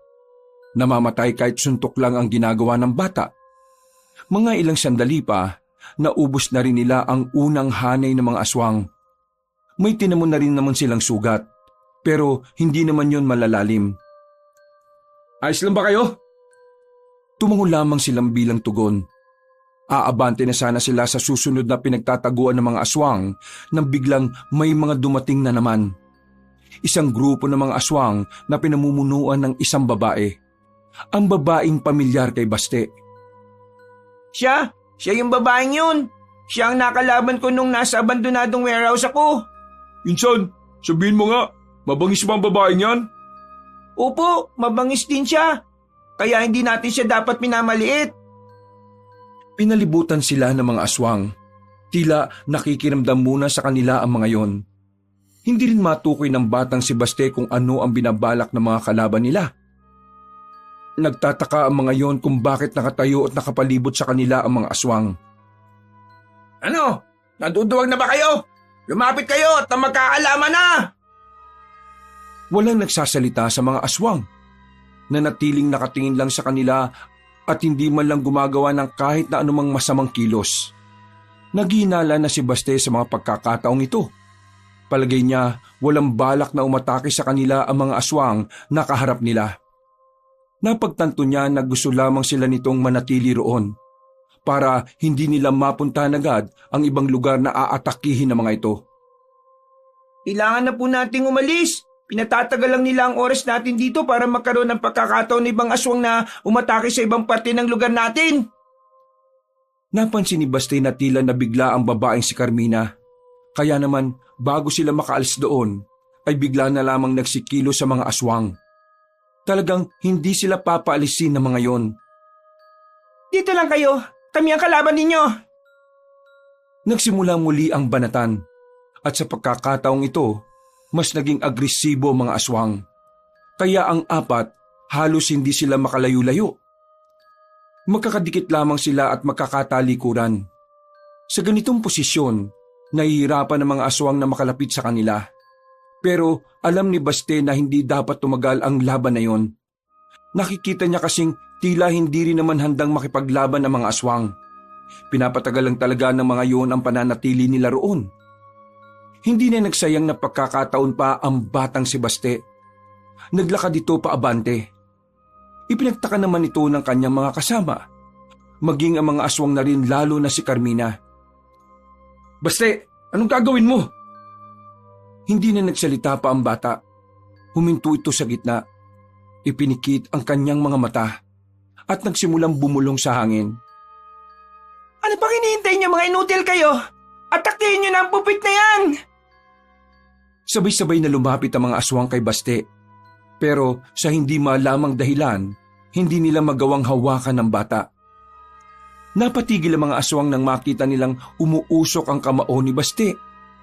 Pagdilat ng mga mata nito, sinuntok agad nito ang isang aswang na umatake sa kanya. Nabali ang ulo ng aswang. Bagay na ikinagulat din ng iba pa. Pero hindi pa nakontento si Baste.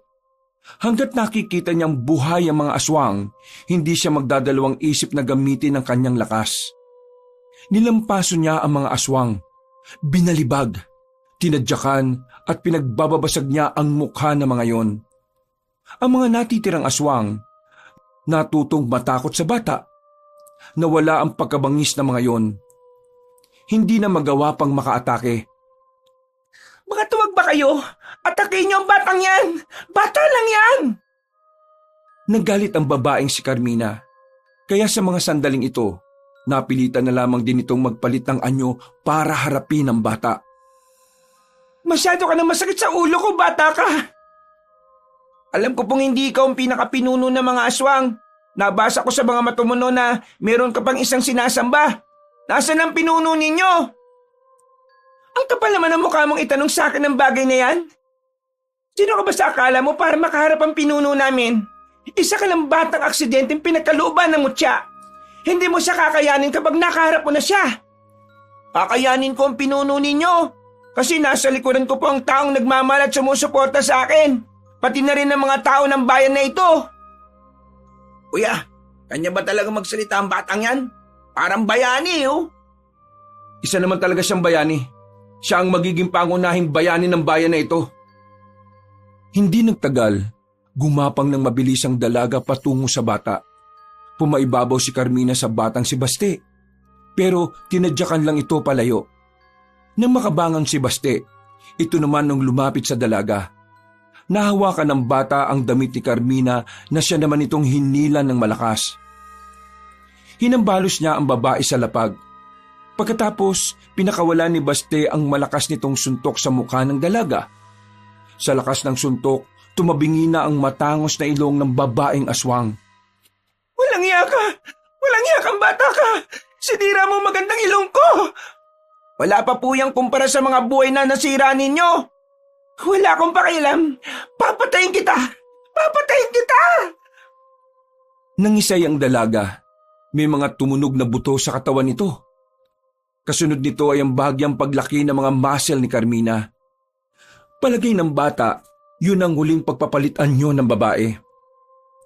Naku, mukhang delikado na rito. Kailangan na nating umalis, Basti. Hindi! Kakayanin ni Basti ang aswang na yan! Magtiwala tayo sa kanya! Anong kakayanin? Tingnan mo nga lumaki na ang katawan ng babae. Nararamdaman ko si Basti. Wala siyang nararamdaman kahit na anong takot. Kailangan nating ibigay ang tiwala natin sa kanya sa puntong ito. Uy, Basti! Sigurado ka bang ayos ka lang dyan? Ayos lang po ako dito! Huwag niyo po akong intindihin! Hindi po ako mapapahamak dito! Papatayin kita! Papatayin kita! Binukanan ni Carmina ang malapad nitong pakpak. Lumipad ito sa ere at saka umatake. Nagawa nitong kalmutin ang bata pero daplis lang. Hindi yun ininda ni Baste. Sa halip, tila mas lalo pang ginanahan ng bata na makipagsabayan sa kaharap na aswang. Papatayin kita! Magbabayad ka sa akin! Hindi mo magagawa yan! Hindi mo ako kakayanin! Ayos natuto ng magyabang ang batang to Sa muling pag-atake ng babaeng aswang, muling umusok ang kamao ng batang si Baste. Nagawa niyang makailag. Nang makakuha ng tamang pagkakataon, mabilis niyang hinagupit ng suntok ang aswang sa braso. Lumagutok ang buto nito. Lumaylay ang braso ni Carmina at hindi na maigalaw. Pero hindi pa rin natatapos ang lahat. Muling sinuntok ng bata ang babae sa kabilang braso. Hindi na rin yun magamit pa ni Carmina. Walang iya ka talagang bata ka! Hindi na nito natapos ang sasabihin nang makatanggap na rin ito ng suntok sa panga. Naiba ang forma ng panga ng dalaga sa lakas ng pagkakasuntok. Hindi na ito makapagsalita, pero patuloy pa rin ito sa pagiging agresibo na parabang wala lang nangyari. Kaya naman hindi na rin nagpatumpik-tumpik pa at sinundan niya ito ulit ng maraming suntok ang mukha ng dalaga. Nang hindi na ito umatake, inipon niya naman ng lahat ng kanyang lakas sa kanyang kaliwang kamao. Mabilis siyang lumapit kay Carmina at saka pinakawala ng huli nitong hagupit. Pinatama niya sa dibdib ang suntok niya. At dahil doon, tuluyan ng tumumba si Carmina at nalagutan na ito ng hininga. Hingal na hingal ang batang si Baste, pero sulit ang pagod nila sa mga oras na yon. Lahat kasi ng mga aswang na kinalaban nila ay nalagas na nila. Pero dahil hindi pa tapos ang laban, hindi pa rin sila naging kampante. Nagmamadali silang nilisan ng lugar na yon at pinuntahan ng iba pang pinagtataguan ng mga nilalang. Pero bigo na silang maabutan ng mga aswang. Parang nakaramdam na ang mga aswang na natalo na ang isa sa tinuturing nilang pinuno. Kaya naman, minabuti na lamang nilang ipahinga na muna ang sandaling yon. Pinaubayan na lamang nila sa ibang manunugis ang pagtugis sa mga natitirang aswang sa gubat. Magkakaharap sila ngayon sa bakuran habang nagpapahinga. Si Baste, normal lang at parang hindi man lang nakaramdam ng pagod. Ang bilis nitong nakarecover sa laban. Parang wala lang nangyari. Basti, ayos ka lang ba? Wala ka bang malalang sugat? Daplis lang naman po ito at nalinisan ko na rin naman po. Ang galing mo kanina, Basti. Pinabilib mo ako ng sobra. Talagang ang karapat-dapat ka para sa mutya ng bulalakaw na yan. Hindi po ako magaling. Yung mutya po. Siya pong dahilan ng lahat kung paano ko nalabanan ng maayos ang mga aswang. Magaling ka pa rin. Kasi alam mo kung bakit? Hindi ka naman kikilalanin ng mutya kapag alam nilang hindi ka magaling eh. Alam mo, ang mga mutya, parang tao rin yan. Mapili din sila sa magiging amo nila. Kaya, swerte mo kasi ikaw ang napili. Biruin mo, ang daming pwedeng bagsakan ng bulalakaw, sa harapan mo pa talaga. Ibig sabihin, ikaw talagang itinakda. Marami pong salamat sa mga sinabi ninyo. Pero hindi pa po tapos ang laban eh. Alam ko pong pagkatapos nitong panalo natin, mas lalo makakaroon ng dahilan ng mga aswang para mas maggasik ng lagim. Huwag kang mag-alala, Baste. Alam kong kasama natin ang Panginoon sa laban na ito. Ngumiti na lamang ng papilit ang bata. Matapos ang pag-uusap na yon, ay nakapagpahinga na rin si Baste. Mahimbing ang tulog niya habang ang tatlong lalaki ay nasa bakuran lang. Nag-uusap at isinasabay na rin ang pagbabantay.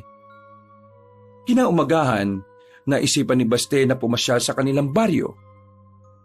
At dahil delikadong lalakad siyang mag-isa, sumama na sa kanya ang tatlong binata. Pagdating nila sa baryo nila, ay wala pa rin namang nagbago. Maingay, magulo, at kahit maaga pa lang, maririnig na agad ang mga nagbabangayan na mag-asawa. Walang bakas ng kaguluhan doon ng mga aswang. Kaya palagay ni Baste, hindi pa nadadalo ng mga aswang ang kanilang baryo. Alam ko na, kaya mo gusto pumunta dito dahil gusto mong malaman kung nasa maayos lang na kalagayan si Tiyo. Pambira ka naman bata ka. Naging malupit na nga sa iyo yung taong yun. Bakit nag-aalala ka pa sa demonyong yun? Dapat nga, maunang kainin ng aswang yung siraulong matanda na yun Kuya Waldo, kahit na ano pa man ang ginawa sa akin ni Tiyo, hindi naman may kakailan na dahil din sa kanya kaya pa ako buhay ngayon. Bakit? Dahil sa mga tira-tirang pagkain na pinapakain niya sa'yo?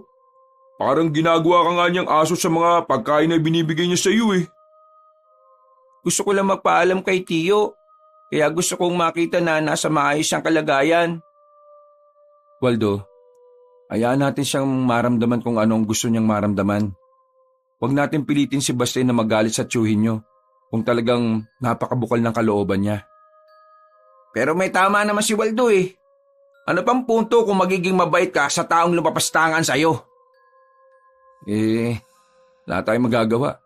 Sincero palagi ang kalooban ng mga bata Kaya hindi natin pwedeng sisihin si Baste kung ganun ang tingin niya sa sitwasyon. Hayaan natin siyang maintindihan at matutunan niya ang mga bagay-bagay. Tumigil sila sa paglalakad nang marating na rin nila ang tapat ng bahay ni Mang Erning. Nakabukas naman ang gate na yari sa Palotsina. Kaya pumasok na kagad sila. Unang lumapit si Baste sa pintuan, pero hindi pa man sila nakakapasok sa bahay, nakita nilang lumabas na ang matandang si Erning. Umuubo-ubo ito at kitang-kitang nangihina ito. Malaki na rin ang ipinayat ni Mang Erning kahit na ilang araw pa lang namang hindi nakikita si Baste. Nagtataka ang mga mata ni Mang Erning na nakatingin sa kanila. Kinuha nito bigla ang nakasandal na bakal na tubo sa gilid. Ala, nagsama ka pa talaga ng mga tao? Bakit? Papabugbog mo ba ako sa mga yan? Tiyo, umalma ka nga. Yang kagad ng reaksyon mo palibasa gawain mo Isa ka pa! Siguro, ikaw ang nag-udyok dito kay Baste na magsumbong sa inyo, ano? Siraulo ka rin talaga Ang alam mo siguro, hindi ko alam ang ginagawa mo sa buhay ba? Tiyo, hindi po ako nagpunta dito para gantihan kayo sa lahat ng ginawa niyo sa akin hindi maganda. Nandito lang po ako para alamin ang kalagayan ninyo. Uy, ano? Dahil nakita mo na ang kalagayan ko, magiging masaya ka na ba? Eto na ako, inuubo, nangihina, may sakit. Pakiramdam ko nga malapit na ako mamatay O ano, magiging masaya ka na ba kasi ganito na sinapit ko? Kinakarma na ako. Simulan niyo ng magdiwang. Sa lahat po ng tao, kayong unang nakakaalam na hindi ko kayang gawin ang mga sinasabi ninyo. Kahit na kailan, hindi ko hiniling na mapahamak po kayo. At kahit na sinasaktan niyo po ako, minamaltrato, hindi ko kailanman inisip na sana karmahin po kayo. Gusto ko lang namang malaman na ayos kayo. Kasi kahit na wala akong maalalang masayang alaala kasama ka, iniintindi ko pa rin ang kalagayan po ninyo. Natameme ang matandang si Erning. Tila bigla itong natauan sa pinagsasasabi ng batang si Baste. Pagpapaalam na po ako sa inyo. Marami pong salamat sa pagpapatira niyo sa akin. Alagaan niyo po ang sarili niyo At kung sakaling magkaroon ng kaguluhan, Magtago po kayo sa silong ng bahay. Heh, siguro, niloloko mo lang ako, no? Kunwari, nagbabait-baitan ka tapos may gagawin kayo masama sa akin. Manimik ka na nga, matanda ka. Tigas din talaga ng pagmumukha mo, no? Nagagawa mo pa talaga mag-isip ng mga ganyan kahit na ikaw naman na may kasalanan sa kanya? Anong klaseng kaluluwa ba meron ka? Pambira ka talaga, Tio Erning. Ahayaan mo na lang bang mamatay ka na ganyan pa rin ang ugali mo? Mawalang galang na po pero sana matuto po kayong tumanaw ng utang na loob. Dahil sa murang edad ni Baste, wala siyang ibang inisip kundi ang mapakain kayo. Tapos, hanggang sa huli niyong pagkikita, ganyan kayo. Gusto niyo sapakin ko po kayo? Kuya, sabi mo kanina kalma. Tapos ikaw tong nakaalboruto dyan. Nagpupupo ka dyan tapos sasabakin mo naman. Paano? Ngayon lang kasi ako nakakita ng ganitong klase ng tao Sige po, magpapaalam na po kami. Dumaan lang po kami dito para sabihin ko sa inyo ang pamamaalam ko. Palagi niyo pong ingatan ng sarili niyo ha. At sana, tigilan niyo na ang pagsusugal at pagbibisyo. Nauna nang naglakad si Baste palabas ng bakuran. Sumunod na lamang din ang 3 sa bata. Noong mga sandaling yon, gumaan na ang pakiramdam ni Baste. Kahit na alam niyang malabong humingi ng tawad ng matanda sa kanya, ang mahalaga na lamang sa kanya ay napatawad na niya ito. Tunay ngang busilak ang kalooban ni Baste. Isang bagay na mas lalong nagustuhan sa kanya ng mutya ng bulalakaw. Ang pagkakaroon niya ng bukal na kalooban ang siyang mas lalong nagpapalakas ng kanyang mutya. Matapos ang madramang sandali, tumigil na muna sila sa isang karinderya. Sakto namang nakapagdala ng pera si Tommy kaya kumain na muna sila roon. Habang kumakain, naririnig nila ang pinag-uusapan ng mga kalalakihan sa kabilang lamesa. Ayon sa mga yon, may isang grupo na naman ng mga manunugis ang tinirada ng mga aswang. Kuya, wala bang ibang paraan para malaman natin ang susunod na galaw ng mga aswang? Hindi ko rin alam kung meron. Traidor kasi mga kilos nila Inuunan nila mga walang kalaban-laban. At kapag yun din naman ang pinrotektahan natin, ang aatakihin naman nila yung mga manunugis. Kaya kong malaman kung saan po sila nagkukuta. Pero kakailanganin ko ng mas malakas na katawan para magawa yun. Mas malakas na katawan? Pwede ka sigurong uminom ng energy drink, mga 1 kahon. Uy, raulo ka ba? Di namatay ang pinsan mo. Mag-isip-isip ka nga. Hindi naman pwede sa bata yung sinasabi mo Parang nagbibiro lang Uy, seryoso tayo ngayon, Waldo. Sasamantalahin ko na po yung pagkakataon. Mag-iinsayo ko na mag-iinsayo para mas lumakas po yung katawan ko. Pagkatapos nilang kumain ay umalis na rin sila sa baryong yon. Bumalik sila sa bahay ni Tommy. At sa pagkakataong ito, isang masamang balita na naman ang narinig nila. Nagtindigan ang balahibo ni Tommy nang malaman na ang mga kasamahan niya nalagas na mga aswang noong gabi. Ang tatanga naman kasi ng mga kasamaan mo Alam naman nilang may mga aswang na sa mga baryo. Nakagawa pa talaga nilang mag-inom ng alak. Yun ang nakaabot na kwento sa kanila mula sa kakilala ni Tommy. Inis na inis si Arnel. Ayaw na ayaw niya kasi talaga ng taong tatanga-tanga. Tama lang pala talaga na umalis ka sa kanila, Teacher Tommy. Mga mukhang hindi naman pala sila nag-iisip Nagpapadala po sila ng mensahe. Ang mga pagpaslang pong ginagawa nila nagpapaiwatig na hindi nila tayo uurungan. Nararamdaman ko po, gumagawa na ng sariling akbang ang kanilang pinuno. At yun po, ang kailangan nating pagandaan. Wala nang sapat na panahon ng batang si Baste para makapag-ensayo ng maraming araw. Kaya naman kinabukasan ay puspusan na agad ang kanyang pagsasanay. Mas pinalakas niya ang kanyang pangangatawan. Sinamantala niya ang pagkakataon na wala pang paramdam ang mga nilalang ng kadiliman. Hapon lang nakapagpahinga ang bata ng mga sandaling yon. Pero dahil sa mutya ng bulalakaw, mabilis lang naman siyang nakaka-recover. Kaya ko na ulit. Magsasanay na po ako. Baste, huwag mo isagan ang sarili mo ha. Baka bigla ka naman magkasakit niyan. Kinagabayan naman po ko ng mutya eh. Kahit pa. Kung minsan, pati ang mutya ay napapagod din. Kapag ang nangangalaga sa kanya ay napapagod. Tumango na lamang si Baste. Sinunod niya ang sinabi ni Tommy. Umupo na lamang siya sa gilid ng malaking bato. Hindi pa po ba nakakabalik si Kuya Waldo at Kuya Arnel? Hintayin na lang natin sila. Ako man din nagugutom na. Sana nakapagdilensya sila na makakain natin.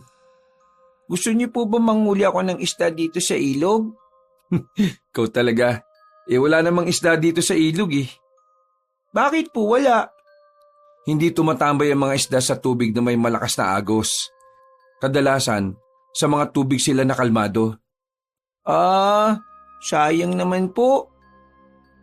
Mag-aalas 6 na makabalik ang dalawang binata. Imbis na matuwa si Baste at Tommy dahil makakakain na sila, nawala ang ngiti sa kanilang mga muka nang malaman ang daladala nitong balita. Kuya, yung mga aswang, nasa kabilang baryo. Malapit na sila dito sa baryo natin. Buisit! Pero wait, there's more. Kasama na nila yung kanilang pinuno. Na sa pagkakarinig namin, seryo ang pangalan.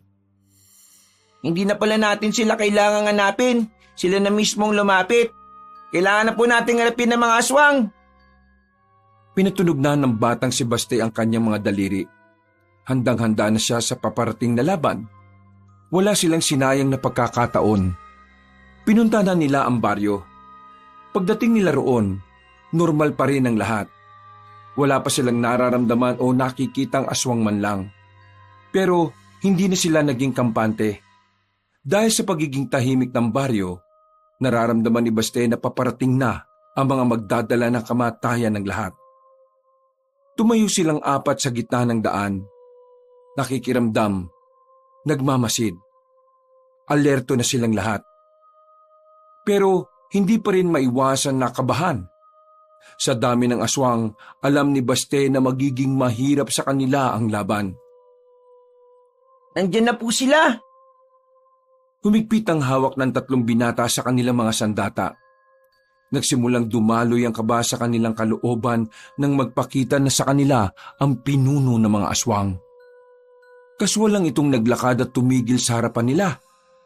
Wala itong ibang kasama. Ikaw ba ang nagmamay-ari ng mutya ng bulalakaw? Ako nga po. Kung ako sa'yo, huwag ka nang makialam sa gusto kong mangyari. Bata ka pa, marami ka pang maabot sa buhay.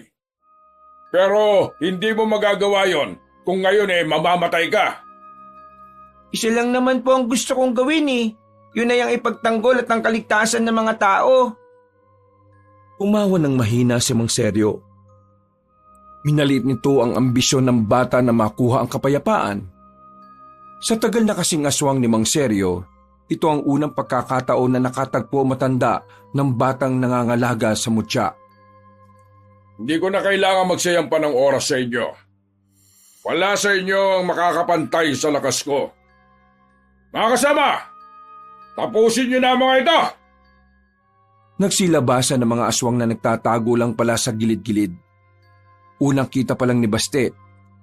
Ramdam niya kaagad na hindi tatagal sa laban ng mga kasama niya. Hindi naman sa wala siyang tiwala.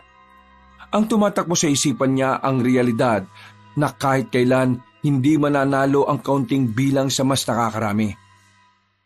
Bakit hindi mo na lang ako subukan?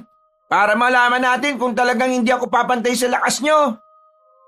Aba, gusto mo ba talagang masubukan ang pinakamalakas na aswang? Wala naman pong mawawala kung susubukan nyo, di ba? Maliban na lang kung matatalo ka. Talaga pong mawawala.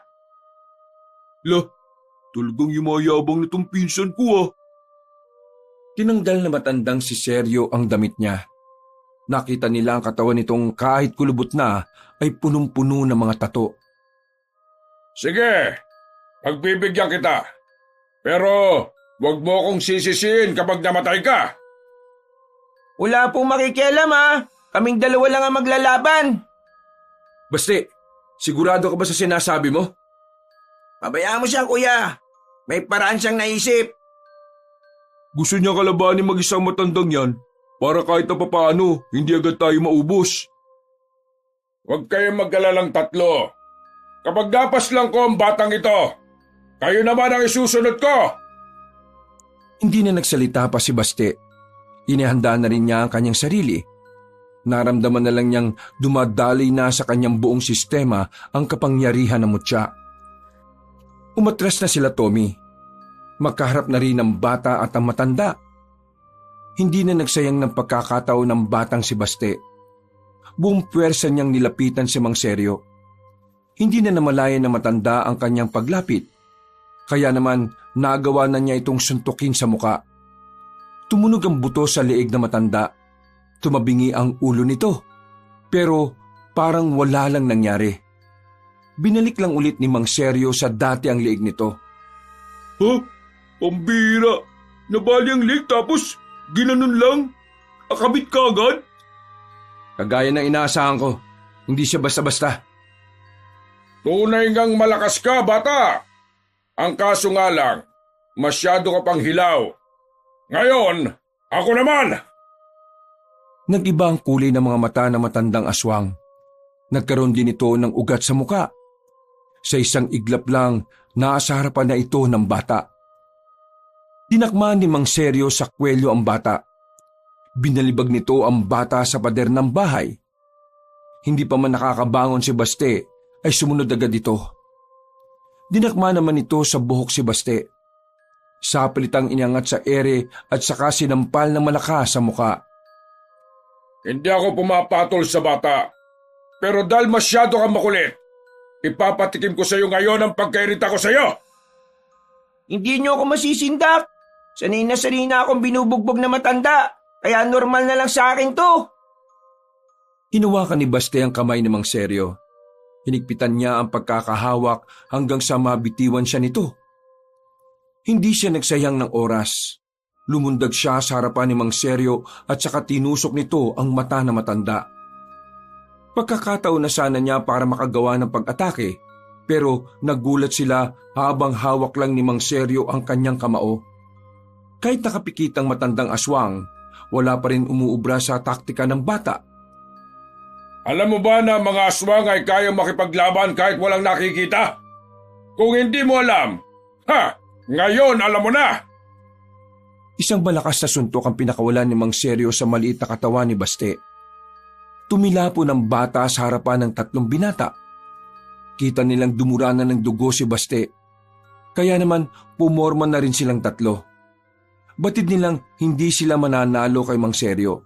Pero wala na silang magagawa. Kailangan nilang kumilos para kay Baste. Magsitabi kayo! Wala naman akong pakialam sa inyo eh. Ang batang yan lang ang gusto kong makalaban. Nakita mo ng lupay-pay na, di ba? Hindi kami lalaban sa iyo ngayon. Wala kayong karapatan na lumaban sa katulad kong mataas ang antas. Lumayas kayo sa daraanan ka! Mataas na antas pinagsasabi mo. Bakit? Presidente ka ba? Kwento mo sa panot. Kasama! Lapain niyo mga yan! Umangil lang sabay-sabay ang mga aswang sa paligid. Hinanda na ng tatlong lalaki ang kanilang sarili. Numero 1 misyon natin sa oras na to. Protektahan si Baste Siya lang ang pag-asa natin. Lalaban tayo para sa kanya ngayon, hanggang sa kamatayan. Habang namimilipit ang bata sa sakit, nagsimula na ring umatake ang mga aswang. Kitang-kita ni Baste kung papaanong mahirapan ang kanyang mga kasama. Habang tumatagal ang laban, dumadami na rin ang sugat na natatamon ng tatlong binata. Walang panghinaan ng loob. Marami na tayo napapaslang sa kanila. Ngayon pa ba tayo susuko? Hanggang kamatayan na to! Hindi ako papayag na mamatay ng dahil lang sa mga mokong na to. Tanggapin niyo na lang na ang inyong kinatatayuan ngayon ay siyang magiging libingan ninyo. Muling nakipaglaban ng tatlo. May mga tinatamaan pa rin naman sila. Pero dahil nga sa dami ng sabay-sabay na lumalapit sa kanila, nasusugatan din sila ng mga aswang. Lumipas lang ang ilang minuto, nanlalambot na rin sila Tommy. Kaunting-kaunti na lang ay matatalo na rin sila. Hindi na nila alam ang gagawin. Tila ba binubuhos na lang nila ang natitira nilang lakas. Kaya ba? Kaya ko ba? Ako rin, kaya ko ba? Mas lalo naman ako. Kahit hirap na nilang igalaw ang kanilang mga kamay, hindi mararamdaman sa tinig ng tatlo ang pagsuko. Mas lalo pang nag-aalab ang kanilang katapangan para protektahan ang bata. Nasa mga sandaling yun ay namimilipit pa rin. Nakita ni Baste na malapit na rin bumagsak sila Tommy. Gustuhin niya mang tumayo pero mas lalo lang sumasakit ang buo niyang katawan. Kapangyarihan ng mutya ng bulalakaw, tulungan mo po kami. Matapos sabihin ni Baste ang mga salitang yon, bigla na lamang kumulog ng malakas. Naramdaman niyang nag-iinit ang bato na nasa tagiliran niya. Saktong pagdilat, tumama yun sa bato. Nakaramdam na matinding kuryente ang bata. Nangisay-ngisay ito sandali. Dahil dito, inakala naman nilang napahamak na si Baste. Maging si Mang Seryo din ay tumawa na lang sa sinapit ng bata. Pero ang hindi nila alam, ang kidlat pala na yun na kaloob ng kalikasan ang siyang magdadala ng kalakasan sa mutya ng bulalakaw para harapin ang mga aswang. Lalong-lalo na ang pinuno na si Mang Seryo. Bumangon ang bata, umuusok pa ang katawan nito. Nakatingin sa kanyang dalawang kamay.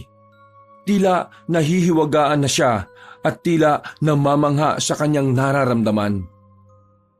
Ito na. Diyos ko, maraming salamat sa tulong ng minamahal mong kalikasan. Huminga na malalim si Baste. Magsasalita pa sana si Mang Seryo pero nagulat siya nang muling lumiwanag ang paligid dahil sa kidlat. Nang mawala ang liwanag, nakita niyang nakahandusay na ang mga kasamahan niyang aswang. Sa puntong ito, natuwa ang matandang aswang. Pakiramdam kasi nito ay sulit na ang pakikipaglaban niya kay Baste. Pinahanga mo na naman ako.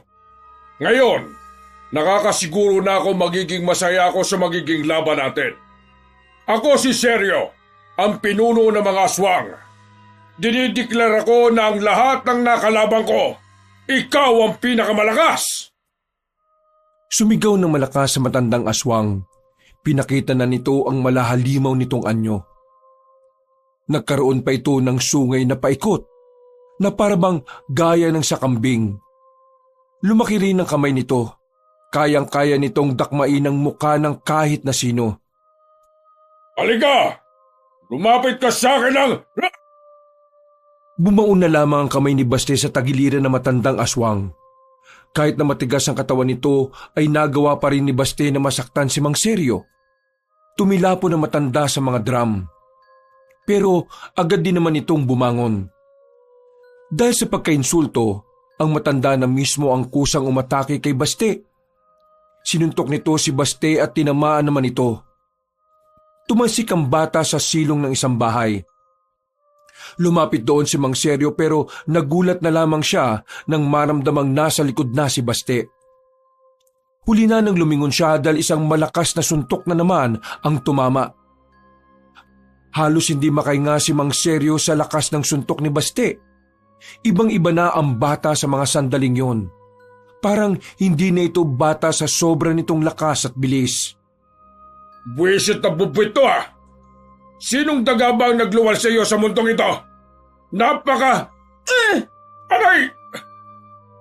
Muling tumilapon ang pinuno ng mga aswang. Pero agad naman yung sinundan ng bata. Pinagsusuntok niya yon sa muka hanggang sa halos hindi na ito makilala. Tatapusin na sana ni Baste ang matandang aswang, ang kaso nga lang ay nakakalas na ito sa kanya. Tingin mo sa akin, tanga! Hindi ako papayag na mapaslang lang ng isang kagaya mong bata! Hindi ko rin nahayaan na magtagumpay ang masamang plano mo. Kaya ngayon pa lang, pipigilan na kita, Manong! Huwag mo akong matawag-tawag na Manong! Lumundag na mataas si Mang Seryo. Buong akala ni Baste ay siya ang aatakihin nito. Pero nilagpasan lang siya nito. Nanlaki na lamang ang mata ni Baste nang makitang nahablot na matandang aswang si Waldo. Papaslangin ko ang taong ito kapag may ginawa ka pang hindi ko magugustuhan. Sige! Basti, huwag ka makikinig sa bukog na ito. Gawin mo lang ang gusto mong gawin. Biglang napapaisip si Baste. Si Waldo na lang kasi ang natitira niyang pamilya. Kaya naman, hindi niya rin alam kung kaya niya bang mawala si Waldo. Uy, Basti! Huwag mo akong intindihin ha! Masaya ako mamamatay kung matatalo mo tong matandang ito! Makakawalan ko ang taong ito kung ibibigay mo sa akin ang mutya ng bulalakaw! Huwag ka makikinig sa kanya! Baste, ibigay mo na sa kanya ang mutya. Mas mahalaga ang buhay ni Waldo. Naririnig mo ba sinasabi mo, Arnel? O baka bingi kang siraulo ka? Kapag nakuha niya ang mutya, wala na rin magagawa si Baste. Pero kapag ikaw namatay, wala rin kaming magagawa. Huwag ka na mag-inarte, no? Ito lang ang pagkakataon na magiging mahalaga ang buhay mo. Ibig sabihin, buong buhay ko walang halaga ang buhay ko. Ikaw nagsabi niyan, ha? Hindi ako. Nakapag-desisyon na po ako. Ibibigay ko na ang mutya. Ano? Nabubuang ka na yata? Hayaan na natin si Baste. Desisyon niya yan eh. Isa ka ba? Ibibigay ko ang mutya. Ihagis ko sa harapan mo pero kasabay nun, pakakawalan mo si Kuya Waldo. Yan! Ganyan nga! Madali ka naman palang kausap, bata ka eh! Parang dinukot ni Baste ang tipak ng bulalakaw sa kanyang tagiliran. Nang makita yun ni Mang Seryo ay tila nagningning ang mga mata nito. Batid na matandang aswang na kapag nakuha na niya ang mutya, malabo na siyang matalo ni Baste. Inihagis ni Baste ang mutya sa tapat na parang hindi man lang nagdalawang isip. Oh, ayan ang mutya ng bulalakaw. Pakawala mo na si Kuya Waldo ko. Tumatawa-tawa pang itinulak ni Mang Seryo si Waldo. Nang masiguro ni Baste na ligtas na ang kanyang pinsan, saka sumilay ang nakakalokong ngiti niya. Pagdampot ni Mang Seryo sa mutya, nagulat ito nang bigla siyang mapaso. Kasing init ng nagbabagang metal ang init ng batong yon. Hindi mo ba alam na ang mutya ng bulalakaw ay hindi nagpapawak sa ibang tao o nilalang? Kaya naman, malabong mahawakan mo yan. Sa madaling sabi, naisahan kita. Bigla na lamang lumutang ang bato at saka tumungo sa direksyon ni Baste. Hinawakan niya ulit yun. Hindi ubra ang naisip mong paraan, Mang Seryo. At dahil alam kong mas uunahin mo ang mga walang laban, sisiguraduhin ko nang hindi mo na yung magagawa pa. Walang iya ka! Niloko mo ko! Tuso kang bata ka! Ang sabi nila, mapanling lang daw ang mga aswang. Pero ngayon, napatunayan natin na mas mapanling lang ang mga tao. Kaya sa susunod niyong buhay, hindi na kayo dapat magtiwala sa mga tao. Paalam po sa inyo! Muling pumorma ang batang si Baste. Nakita nilang tila umuusok ang kamao nito. Nagkaroon din ng malakas na hangin na pumapalibot sa bata. Ano yan? Ipo-ipo? Gumilit sila Tommy sa pagkakataong yon. Nang mawala ang malakas na hangin, mabilis na nilapitan ni Baste ang matandang si Seryo. Sinuntok niya ito ng malakas sa dibdib. Nang makita ni Baste na sumuka na ng dugo ang pinuno ng mga aswang, ginamit naman niya ang kaliwang kamao niya. Sinuntok niya ulit si Mang Seryo at sa pagkakataong yon ay tumilapon na ang matanda. Sumadsag pa ito sa lupa at saka tumama sa pader ng bahay. Hindi maaari. Hindi ako pwedeng matalo na isang bata lang. Hindi na bata ang isang batang kinapitan ng malakas na mutya. Una pa lang, ay alam niyo na yun dapat. Tuwang-tuwa ang matandang si Seryo. Bagay na ikinagulo naman ang isipan ng tatlong lalaki. Habang si Basti naman nakatingin lang sa nakahigang si Seryo. Akala niyo ba matatapos na ang angkan naming mga aswang kapag pinaslang niyo ako? Hindi! Isa lang akong sanga.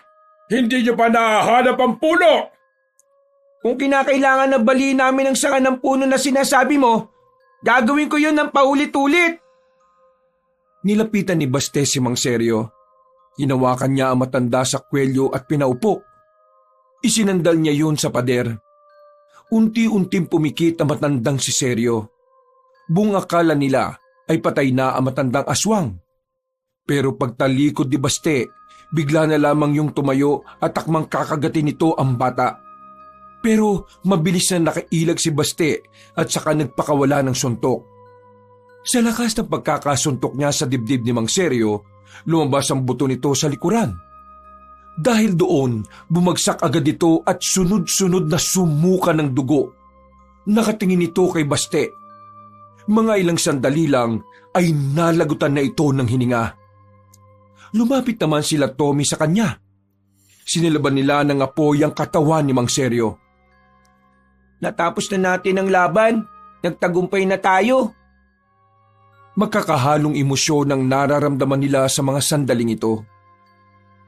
Masaya sila dahil sa wakas, napigilan na nila ang kasamaan ng mga aswang. Malungkot din dahil sa kabila ng kanilang tagumpay, hindi may kakaila na marami din buhay ang nawala. Pagod na pagod ang kanilang katawan ng mga sandaling yon. Lupaypay sila nang makabalik na rin sila ng baryo. Napaiga na lamang sila sa bakuran. Napatingin sa kalangitan at sa mga bituin. Lawakas, makakatulog na rin ang maimbing. Kung nasaan man ang mga magulang natin, alam kong masaya na sila ngayon. Sana wala nang aswang dito sa atin, oh. Ang hirap ng ginagawa natin, eh.